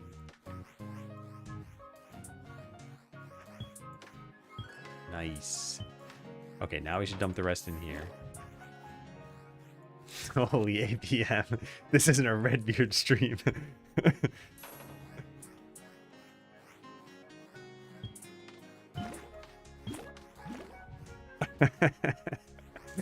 I want to hire another adventurer. Are we getting like no money? What is the... I don't even know what the constraints are. But yeah, this is probably going to be impossible. Maybe I shouldn't even get a building next. Or an adventurer next. I don't have income, do I? No. 10,000? Come on, past Adam. No one's buying anything. Go, my customers. Go and purchase. Go forth and conquer. Hey, nice. They put a lot of stuff in there. It's actually pretty decent. Let's get rid of these. And this. And this.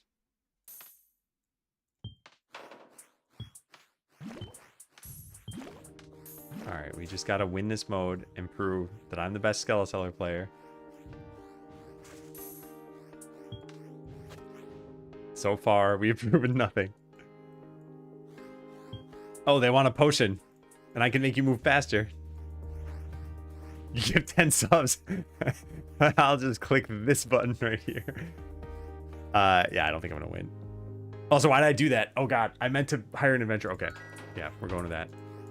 I've already messed up, and we're at maximum fish, and I have no way of leveling up. We've chosen everything wrong. Oh, nice. We should probably go and send both of these characters into the fishing pond. And that way we can put these here. Go, go, go, go, go. No, no, I can't let these disappear. It's not going to matter. There's no way I'm winning this. We're not getting more items for a while. They want a cloak. That's good. I guess we can just dump this here. Probably make them move faster. Alright, battle perk. Yeah, yeah. +2 power. Something that'll actually help us. Oh, and I can hire another adventurer now. Buy adventurer. You're both terrible. Let's put you over there. And you're done. Send you into that battle. And cast that spell. Alright, alright. We're doing something. Let's get a battle perk. Another rogue one? Oh, I was gonna say we just lucked out and got all rogue ones. Alright, I'm gonna go with that. Even though we don't have the archer. Holy loot. Holy great loot. Now let's make customers move faster. Yeah, we can sell some of these cloaks. I need some town perks. Oh god, I don't know that, I guess. Yeah, ditch all these things. Probably gonna need to go to the volcano. Should I be like dumping all these in here? I guess it's worth more money than them disappearing.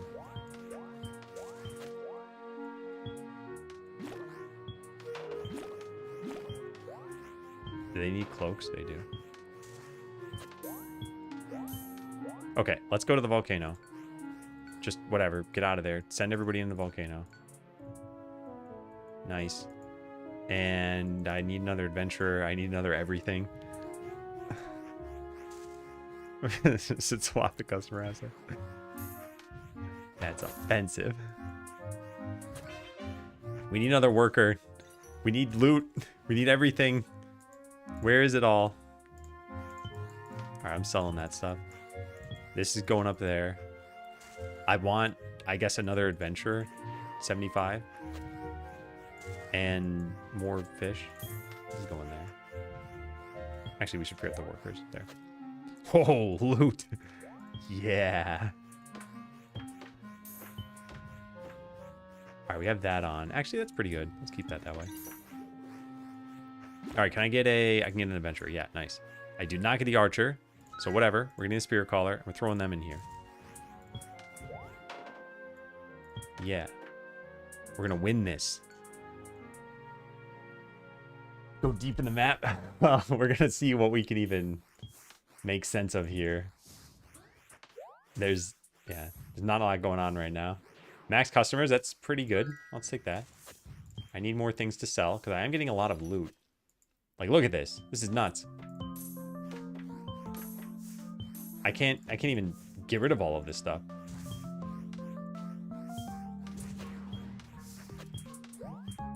Alright, let's just ditch it all. Okay, I still can't do anything about that. Alright, let's go have them fight in the fishing pond. I certainly don't need more loot right now. And I'll put all these in the fishing pond too. That'll actually be pretty good. Yeah. Alright. Got a full fishing battle. I want to build something next. Alright, we don't need this on. That's a waste. It's a gigantic waste. Build. I don't even know what to farm. Sure, fine. Now we need potions. I have no one battling, but I'm at least getting this. This is terrible. Well, we have 2 more fish, so we'll get another perk. Let's go send them into... Let's send them here, yeah. And then buy another perk really fast. Yeah, sure, that. Great. These rolls are great. I mean, this is pretty exciting. This is... It's a fun way of trying out the game. All right, there. Max loot. Do it to it. Oh, yeah. All right, someone wants a blue potion. Let's get that there for them. No, no, no, not you. They bought them all. I couldn't stop them. All right, well, they'll get another one. There we are. This is actually pretty interesting to get all this loot and not have any place to put it. All right, sell that, sell that, sell that. Okay, now we're cooking. We're getting some perks. That is amazing. Let's go with that one. Okay, so here's the first trade-off. We're going to take a picture, and we're going to pause because I need to actually consider this. All right, what do we got here? Oh, man, another adventurer per battle, but the town per cost goes up. I think I'm leaning toward this one. Because, yeah, maybe I could get better loot that way. Okay, we're going to try that. All right. Get that. And then, what am I doing? We need another adventurer now. So at 100. 100 gold. No space for anything. Probably duplicated that again. Very interesting run. Get that over there. Get that. We just need 100 G's. Hundo G's. 96. We're almost there. All right, there. Great. Stop this. Get a new adventurer. They're both level 1. Go for you, I guess. Now send you all into here. Oh, no. No. I don't want to lose the loot. Workers. Customers. Oh, no. Oh, the pond is full, too? Oh, God. All right, well, we need to level them up. Yeah, let's do that. I can't afford a single thing. We're going to get boots out of this at least. When is that running out? 11 seconds? Is that enough time? Who knows? Who cares? All right, they're going to win. We need to send them into the fishing pond. Oh, my goodness. That's so many gloves. Okay, boots, you go over there. Gloves, we'll just delete some of you. We don't have room for any of this stuff. Let's put these in here so that they're at least giving us fish. I want to save as many of these as possible. Now we have to build something. We should build some. Okay, that was a mistake. And I need to fix that bug. I did not mean to accidentally build a warehouse, but we're going to deal with it. We're rolling with it. That's pretty good. Okay, send you all back into here. We need you all to do more damage. Yeah. I need this spell to be on. We have 8 seconds, but the battle's going to take longer than 8 seconds. Let's try to sell one of those. Put this over here. We need loot. We're running out of mana, which should be impossible in this mode. And yet, somehow, it is very possible. We get a town perk. Yeah, let's go with a weapon thing. Yeah, nice. All right. Doesn't seem terrible, all loot. Yeah, that's actually true. I do need to expand the shops. Oh my god, shiny loot. I think we need that. Yeah. And I think what else we could use is going and fishing again, maybe. This is not being auto-cast. Oh, that was bad timing. And it's 27-second battle time. And I don't have a way of doing anything about that, so hopefully they win in time. We have 3 fish in there. Just turn this off. Good. Oh, I completed a quest. Nice. Did they win in time? We have 7 seconds. 7 seconds left. 6, 5, 4, 3. Kill them.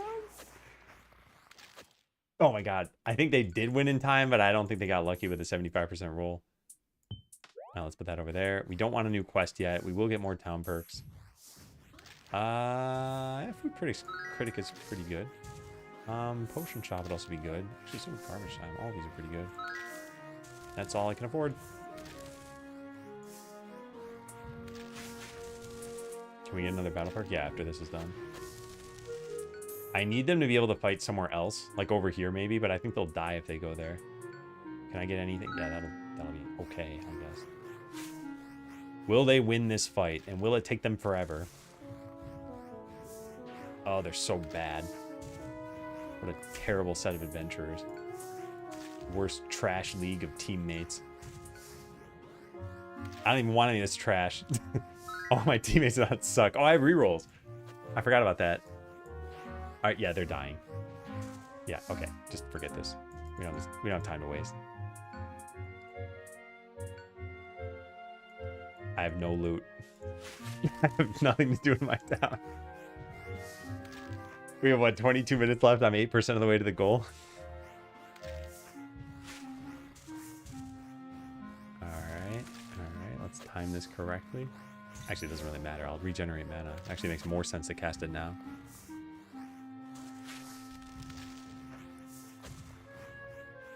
Alright, well, we got maximum loot out of that. That was pretty good. Put that over there. Put that there.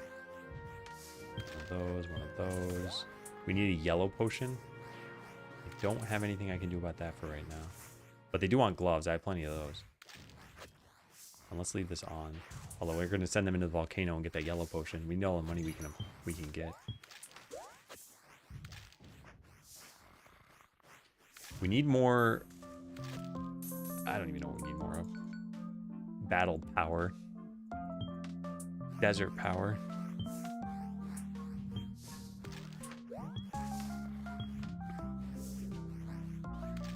Yeah, this is just to get a yellow potion. Which if they... Yeah, nice. They got one. Okay, so send you back over to here. We need space. And then... I don't want these cloaks. I don't want any of that stuff. These things can go over here. Did she get her potion? No. She's going to, though. I'm going to make sure that person does not get this one. No. Okay, good. Sell this over here. Get this. Turn that back on. All right. Things are moving. Okay, I have a lot of money. We need to figure out what we're doing with that money. This, getting another adventurer. You're both terrible. Send you into the fishing pond for now, just to do something.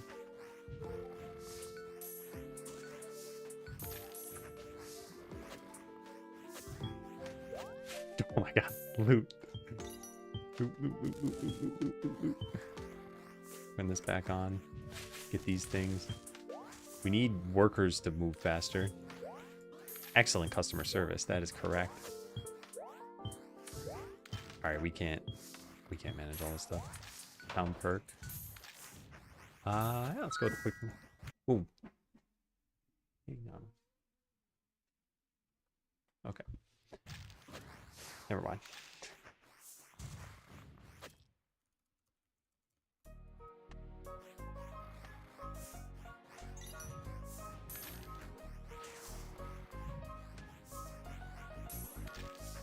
Yeah. Boot person. We also need another yellow potion. Alright. We're getting there. Let's build the treasure room. Yeah. Oh, hey, Tim. You must have had a long stream today, right? Thank you very much for the raid. Welcome in.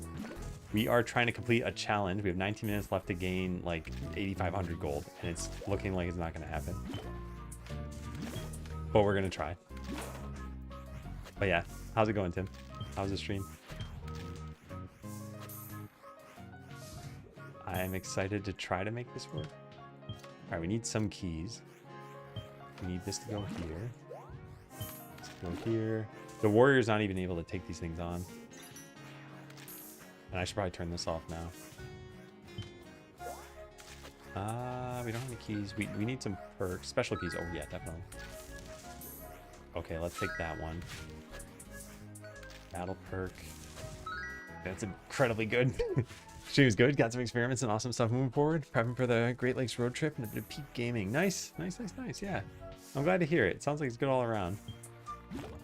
I am happy for you. And I do appreciate the raid. I'm trying my hardest to make this mode work. I don't think it's possible to win this, though. But yeah. We're still going to try. That's actually pretty nice. Oh, I can afford another one? Oh, that's pretty good, too. Okay, so let's put these in there. I want to get a key. I got one. It's not very good. And these don't even help me, do they? That one does. I should have put it in there. Is the warrior doing decently against these? They're doing okay. Oh, I'm wasting stuff. Okay, so put that in the shop. We need more potions, I guess. So sell them first and then don't put them in there. Battle perk over here. Haste is decent. I guess I'm going to go with this. Make the zombies do more. Raid and run. All right, yeah, take care. Thank you again. I appreciate it.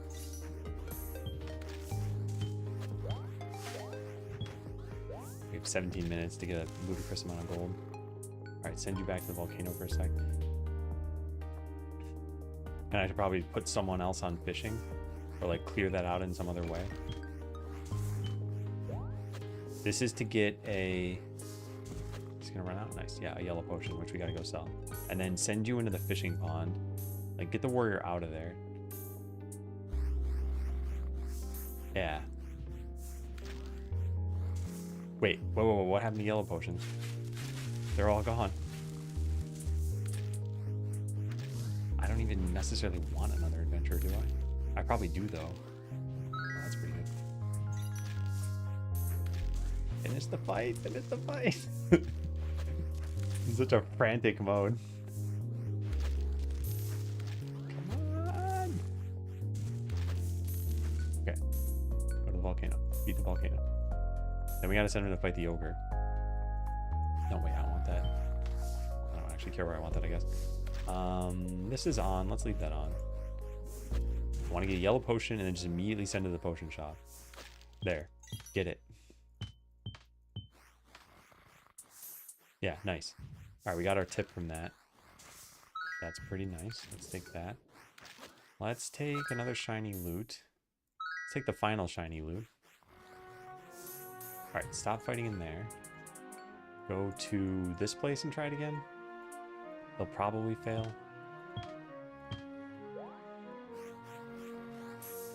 I need that on right now.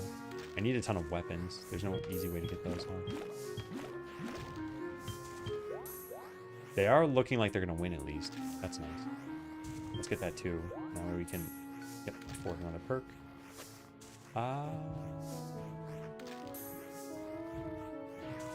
Oh man, I don't know. I guess hardworking adventurers. Because I have a warrior doing nothing. Yeah, they are going to win this fight, I think. There are only 3 of them left. We're going to get this soon. Oh, they're like barely alive. Oh my god. Yeah, they're barely going to win. Come on, one more lightning spell. Just kill this. Kill it. It took 49 seconds. Okay, let's get ourselves some keys out of this. Because I need the mushroom to be more powerful. Didn't see any Skeleseller trailers. Yeah. They're stifling it. We need them to give me free coverage.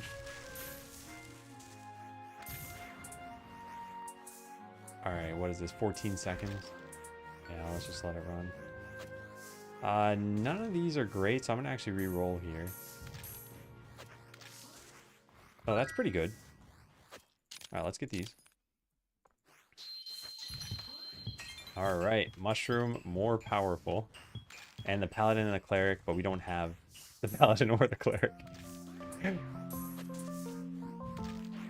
Fishing pond only has one thing in it. We don't have any items. Fighting here is a bad idea. They can win, but they're just taking too long to win.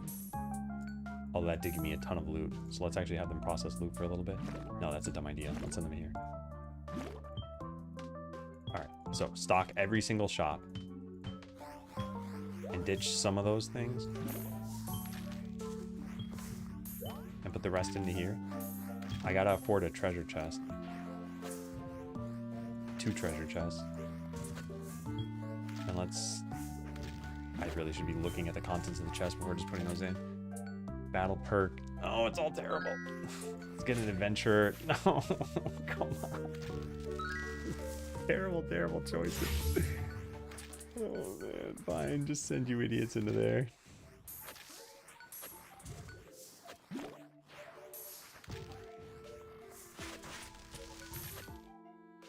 That's pretty nice. Let's take that. Archer doesn't want to join your town? Yeah. This is how Animal Crossing players must feel. That's pretty nice too. Okay, let's max this out again. Okay, if they can take on the volcano, maybe this could potentially work. I don't think so. I don't think we're getting enough commerce. Yeah.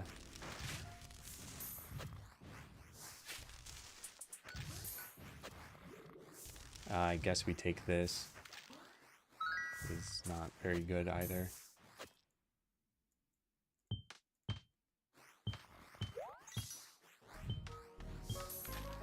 Yeah.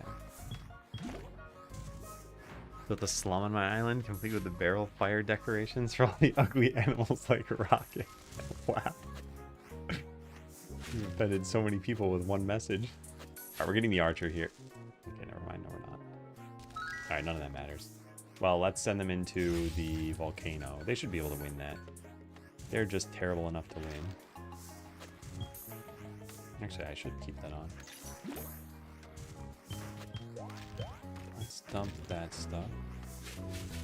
I think leveling up my adventures at this point is just a no-go.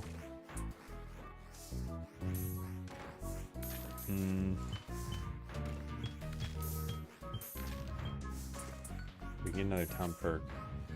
Yeah, weapon shop. Let's go for it. You can stock all these things. I want to put these in here. Yeah, we're getting a lot of items now. Get rid of these things. Get rid of that too. I just don't need this stuff. I know it's not giving me really any money. Another town perk. None of this is good. Let's get rid... Well, that's not bad, but yeah, let's re-roll. Let's get the expanded warehouse. Expanded armor shop. That's definitely good. Probably one of the best. I'll put these up here. And we'll get that. Alright, 10 minutes left. We're doing decently. But it's not great. And these characters should go fight in the fishing pond now. At least we have flimsy fish.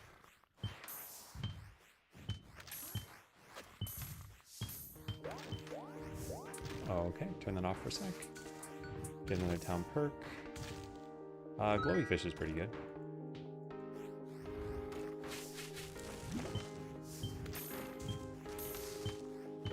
Alright, just ditch all the armor again. Yeah, we need some way of getting rid of... Oh, we have a lot of perks. Getting rid of armor items.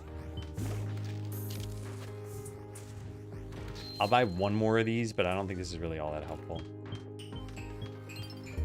Alright, that powered up my cleric, which doesn't exist, and my rogue a little bit, which does exist. That's my rogue's topmost strength, is existing. And then we can save out the cleric. So this is going to upgrade the archer and the cleric. I don't have either of these, so this is pointless for me.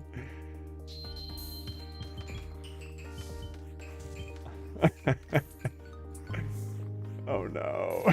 The run's falling apart. Yeah, none of this helps me. Let's re-roll. None of this helps me. Re-roll. Cloning's not bad. Let's take that.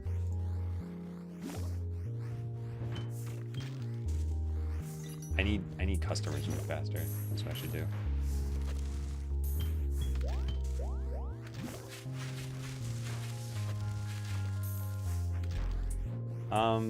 They're powering up, but it's just not that helpful. This might allow them to go fight over here and get more bang for their buck. Actually, you know what? If I swap out the teams a little bit, let's get rid of the Spirit Caller and put in the Warrior. And then over here, let's put in the other characters. Fishing is quickly going to not matter pretty soon. Yeah.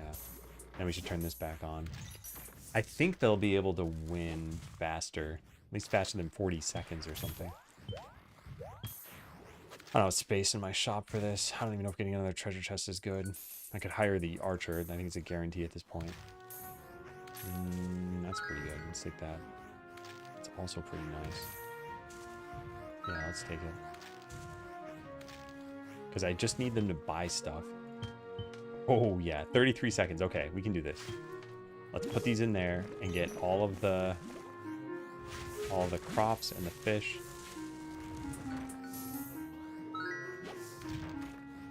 They have more than enough. They can't even handle everything. These things we should get rid of and stock some of these. There needs to be like an item transmuter. I'm not going to get that. Yeah.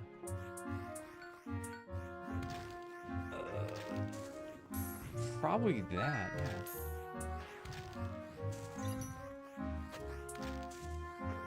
We could even swap them out and send them into the volcano while there's downtime at the fishing pond. Like, we just got 1,000,000 weapons. That actually is pretty good. And we can sell these things. We'll put these in here. Town perk. Yeah, let's take it. Alright, alright. How long do we have on the loot spell? 3 seconds? That's not enough. Should probably stop doing that. There's one fish. Yeah, I don't think that matters anymore. We're just in money collection mode.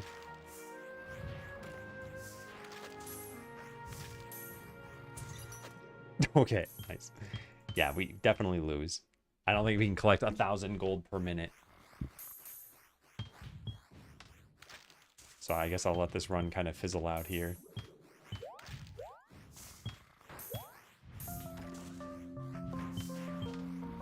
I wonder where we'll end up, though. That's the only thing I'm waiting to see here. None of this matters. Oh, that's pretty good. Oh, I can buy another perk. None of this matters either. Reroll my last time expanded potion shop.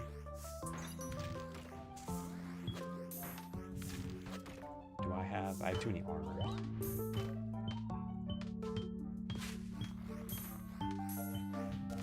Okay, so let's just put the armors in there. Everything else is looking good though. We can sell one of those in the potion shop. They actually want one. They're gonna go buy one. Tip 20 gold, nice. That's really good. I'll take one of those.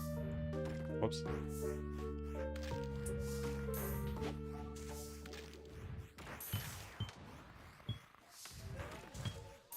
Yeah, we're still... Oh, we're not actually maxed out anymore. It did not double the loot that time.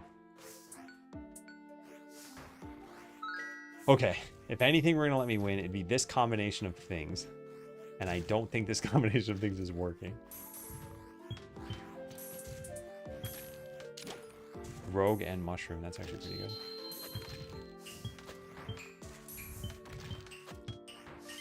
Okay, the rogue one actually leveled them up. The other ones did not.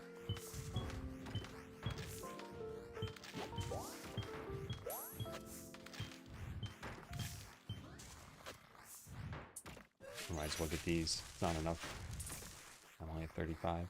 I made this mode impossible. Maybe with more trade-offs it could work.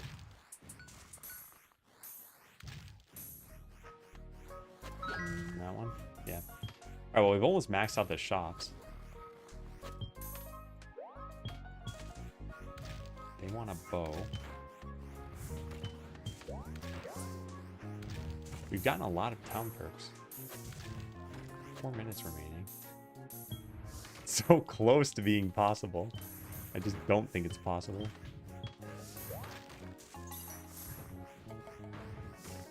I'm out of weapons to sell. Just go get all the potions, people. Just non-stop buy some potions from me.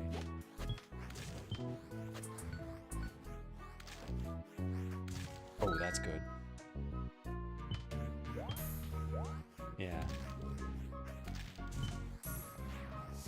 we don't have nearly enough weapons.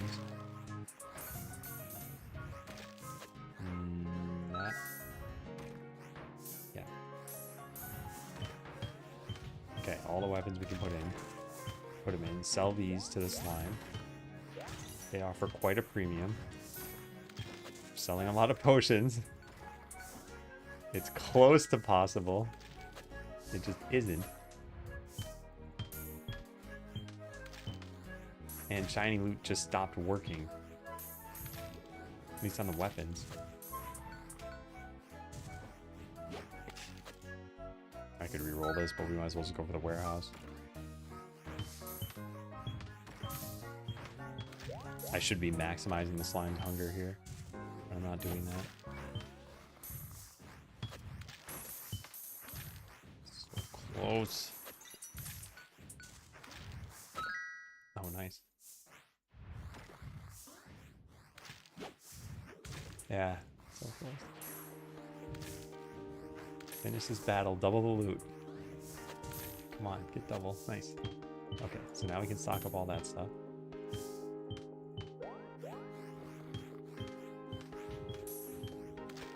We need like a constant doubling happening. We don't have room for any errors. 2 minutes. Pointless. I'm not really speeding up how much money we're making either. That'll maybe help. Yeah. We have 1 minute and 49 seconds to make, what, 3,000 gold?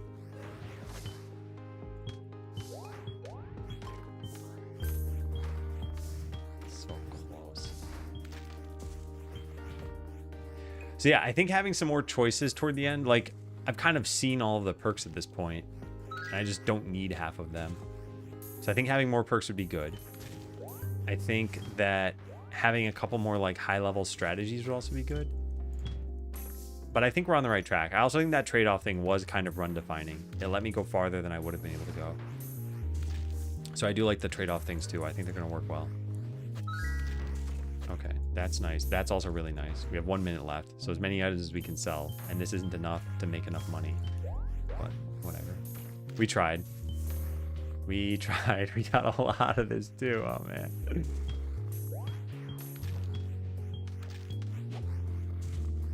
I need all the weapons I can stock. So at this point, we should go with customer speed. So let's pick that one. None of this matters. The rerolls are also really nice. I like that a lot. Yeah, these are bad though. I'll just go with that one. All right. So our final amount, we were 2,000 away from the goal. It's not too bad. I mean, there's still some time. Not enough time.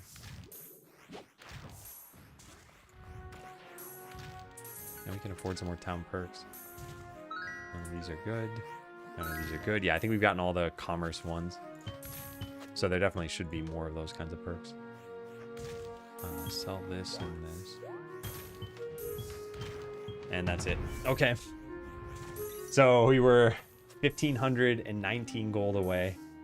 We got 63 town perks for that, though. I don't think the enchanting spec is bad. You lost a lot of value from the garbage slime sitting at full art. Yeah, I wonder how much, though. You think it was like 500? Because even that would have made me lose still.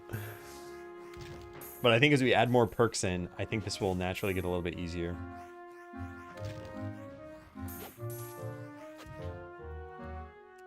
All right, so let me write some observations down. Observations from playtesting. There are limits to everything that you hit somewhat early, especially if you... Let me take a picture of this.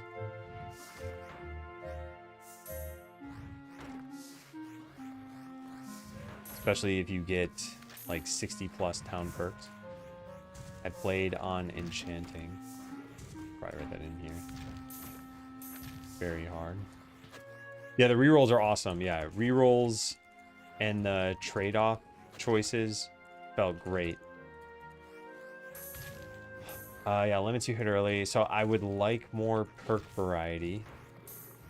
I'd like something I could do with armor. I want slightly more depth from each system. I'm not sure, like, I'm trying to think, what if you...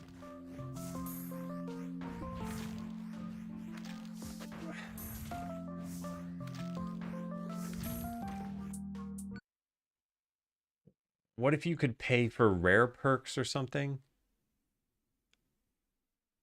I think there should just be a chance that there are rare perks. I think that would be nice. I think getting the occasional rare perk would be nice. So this is important. Rerolls and trade-off felt great. The run was fun. The last like 5 to 10 minutes didn't feel like I could impact too much though. I wonder if level ups should happen a little bit quicker. What is the downside of this mode? I don't actually know what the difficulty modifiers are. I don't think there are really many though. I think it's just one. And I think it's just you can't find... You will not be offered perks to upgrade the speed of customers or workers. Yeah, that's it. That's the only downside. So wait, what? Why did I wonder that in the first place? Because...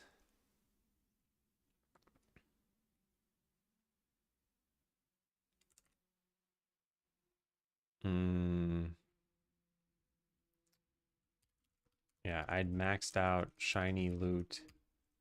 I wasn't getting... Oh yeah, that's right, the battle perks. I wasn't getting a lot of battle perks, even though I started with the pond. What else?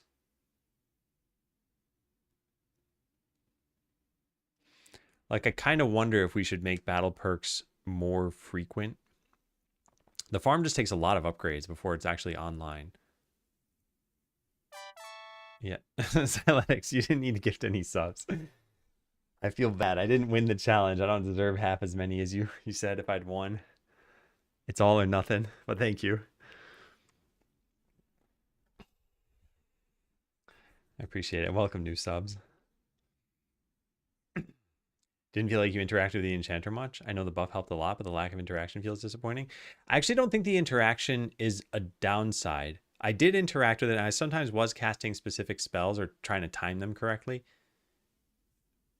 And I think that on its own was still enough. Like, you don't want double loot in the beginning of the game.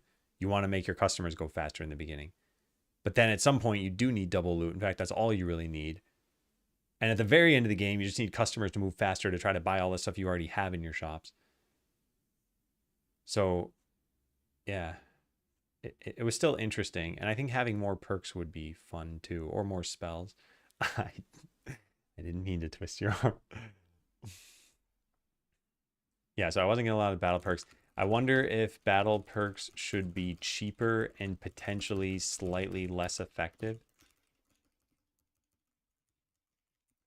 That way it doesn't feel like you're not interacting with them. Alternatively, maybe I could have had parties going to different locations. Like, I probably couldn't have beaten the deep forest. I closed the game. I probably should have tried if I could. But I don't think it would have helped too much.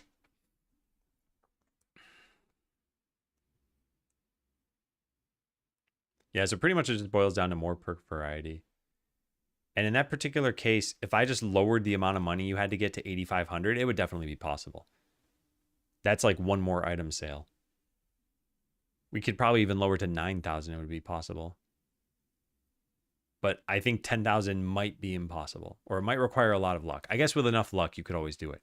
Because at any given time, you could have a run where every battle perk is for the same character. At which point they become like level 10. How many battle perks did I get? I got 16. Yeah, technically you could get them all for the same one, and you could have a level 17 character. And then probably they're just going to solo every place in the game. So that could always happen. It's very unlikely to happen.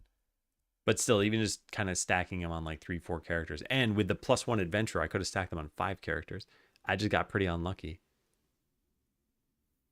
I'm not saying I played perfectly, but luck could have carried me. Yeah, I think the mode is headed in the right direction. I think all these little changes are helping. I think more trade-offs would be good. I could push this change. I just did. So after you've picked 5 perks, it will give you the trade-off perk. I think we might as well do that. Yeah, I think we might as well do that. Let's have players try out the new UI. So how it's going to work now is... Ignore that. I cheated. So you buy 1, 2, 3, 4... No, so after you buy 4, it gives you a trade-off.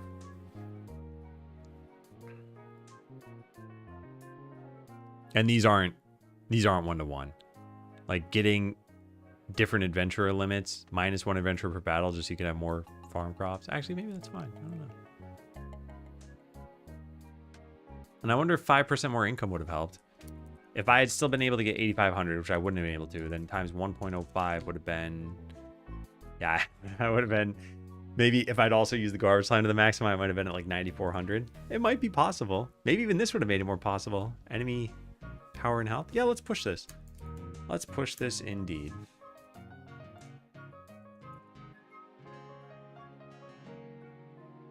All right. So we're checking this in. Only show 1 trade-off. It shows after getting 4 other town perks. And then reject these. Publish the branch. Turn off that music. Make a pull request. Add trade-offs and rerolls. What do we do here? All right, what do we have? Yeah, it's just trade-offs and rerolls. There's only 1 trade-off option presented to the player for now. And it's after you've gotten 4 town perks. All right, so create. Merge.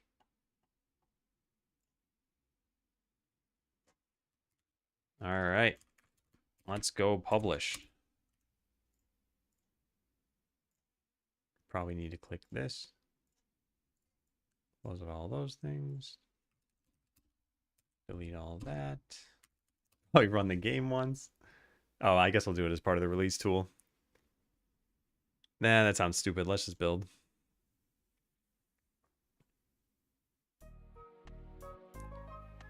Wait, this is because I'm on a debug build, right? Yeah, I should just try the outputted version. Okay. All right, so let's publish a playtest version 095. And then while that's running, let's go make ourselves some patch notes.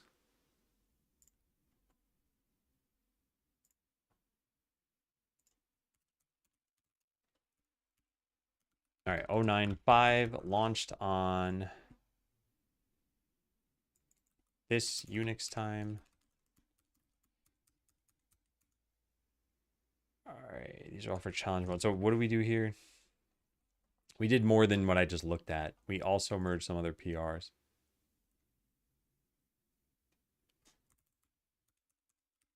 Revamped the UI.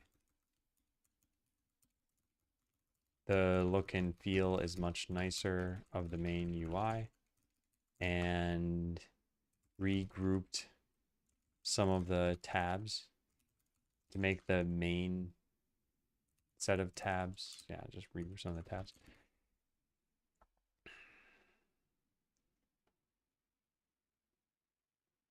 Some currency works. I don't think it's worth detailing that stuff. I think it's just this. Added rerolls. Hey, Darth Maul.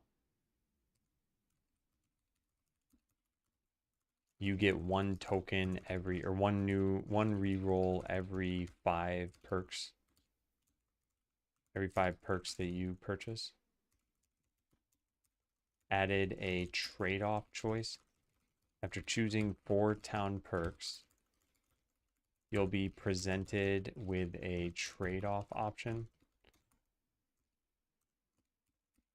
Note, there will eventually be better UI for this and much more choices. And many more choices. Long you've been working on this? Seems like it's getting complicated. Probably another like 6 to 12 months, something like that. And then depending, I mean, if it's very successful, then yeah, probably we'll work on it for longer than that.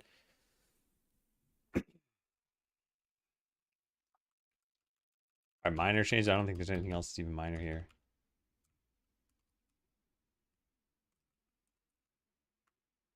Yeah. See if you like rerolls and the new trade-off idea. Just the idea. The content is mostly missing.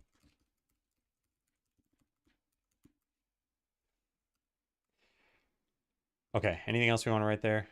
Added town perk rerolls. You get 1 reroll every 5 perks. 4 every 5 perks. Added a trade-off choice. I guess it's just like town perks.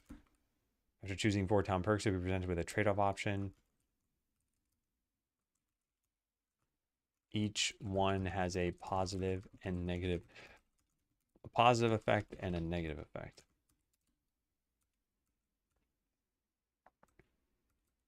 Okay, yeah, so that's that. I want to type this in here.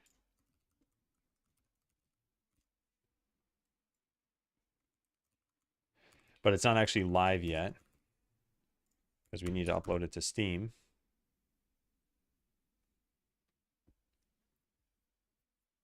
And now we wait. I'm going to need to use this.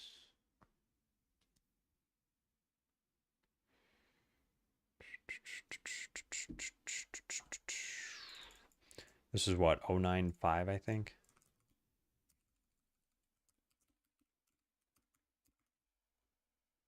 Oh, 095, yeah.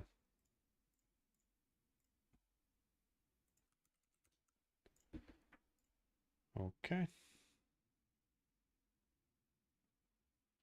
All right, it's done. And let's just try one more thing here. Let's copy this and run this. Why have you enabled cheating? So that people can playtest things more easily. All right, so how would we know that we got this working correctly? I guess let's just pick easy mode. Yeah, let's just make sure the trade-off thing works. So I'm gonna send, actually I'm just gonna send all adventures over here. Shouldn't this be really easy? Oh, cheats are in this too. I could just speed this up. This will be very easy. Oh, in fact, I can grab myself money. This will be the easiest. Okay, so 1, 2, 3, 4. Yeah, nice. Yeah, and sometimes it doesn't even present them all. I know about that. I should probably write that down.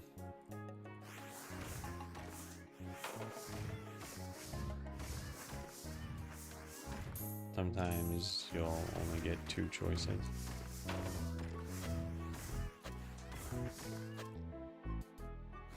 Okay. Ooh, neat. Cool, cool, cool, cool. Well, I'm glad we published a new version. So yeah, now that UI is out there, I should probably go check in the UID files, add UID files. Probably just run the whole UID tool, huh?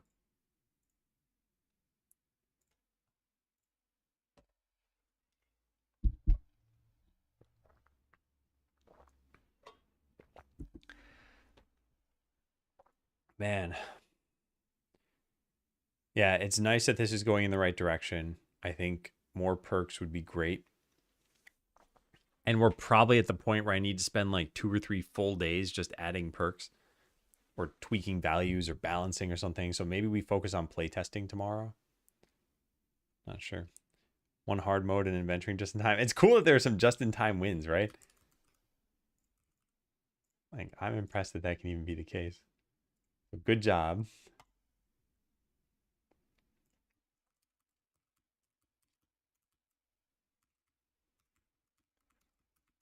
Okay, I need to spend tomorrow. My goals are going to be clean up this list, play tests so that I can figure out what other perks I want to add or which levels I want to reorganize.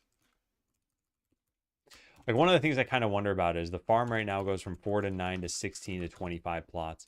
Like maybe we should just jump right to 16 or maybe start at 9. Like what's the point of having a farm that can only grow 4 crops? It just doesn't make as much sense for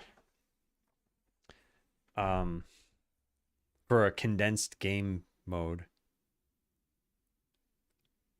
But yeah, I don't know. Yeah, I think that's a pretty good plan for tomorrow. And then the afternoon would be follow up. Well, I guess that's going to be in the afternoon too. Clean up this list and follow up with influencers. I don't think there have been any other Skeleseller videos that I haven't seen, right? Today. Nope. What about on Twitch?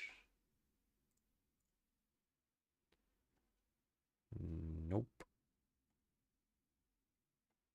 Oh, that's too bad. A little while ago, I downloaded the demo. Does that need to be updated in order to playtest? You should check out the playtest document. That'll answer your question.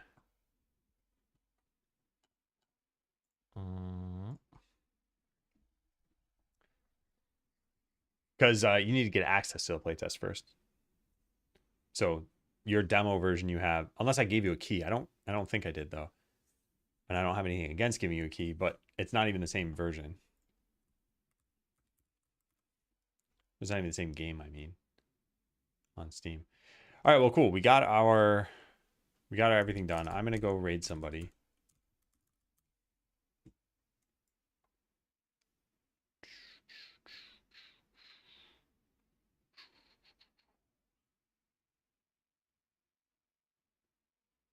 What if I just didn't raid anybody?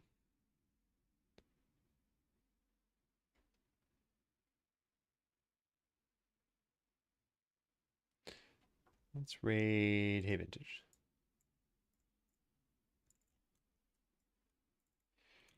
Okay. Thank you all for being here. You want to join? Oh no, Maya. I was literally just raiding out. I'm sorry. But hi, everybody.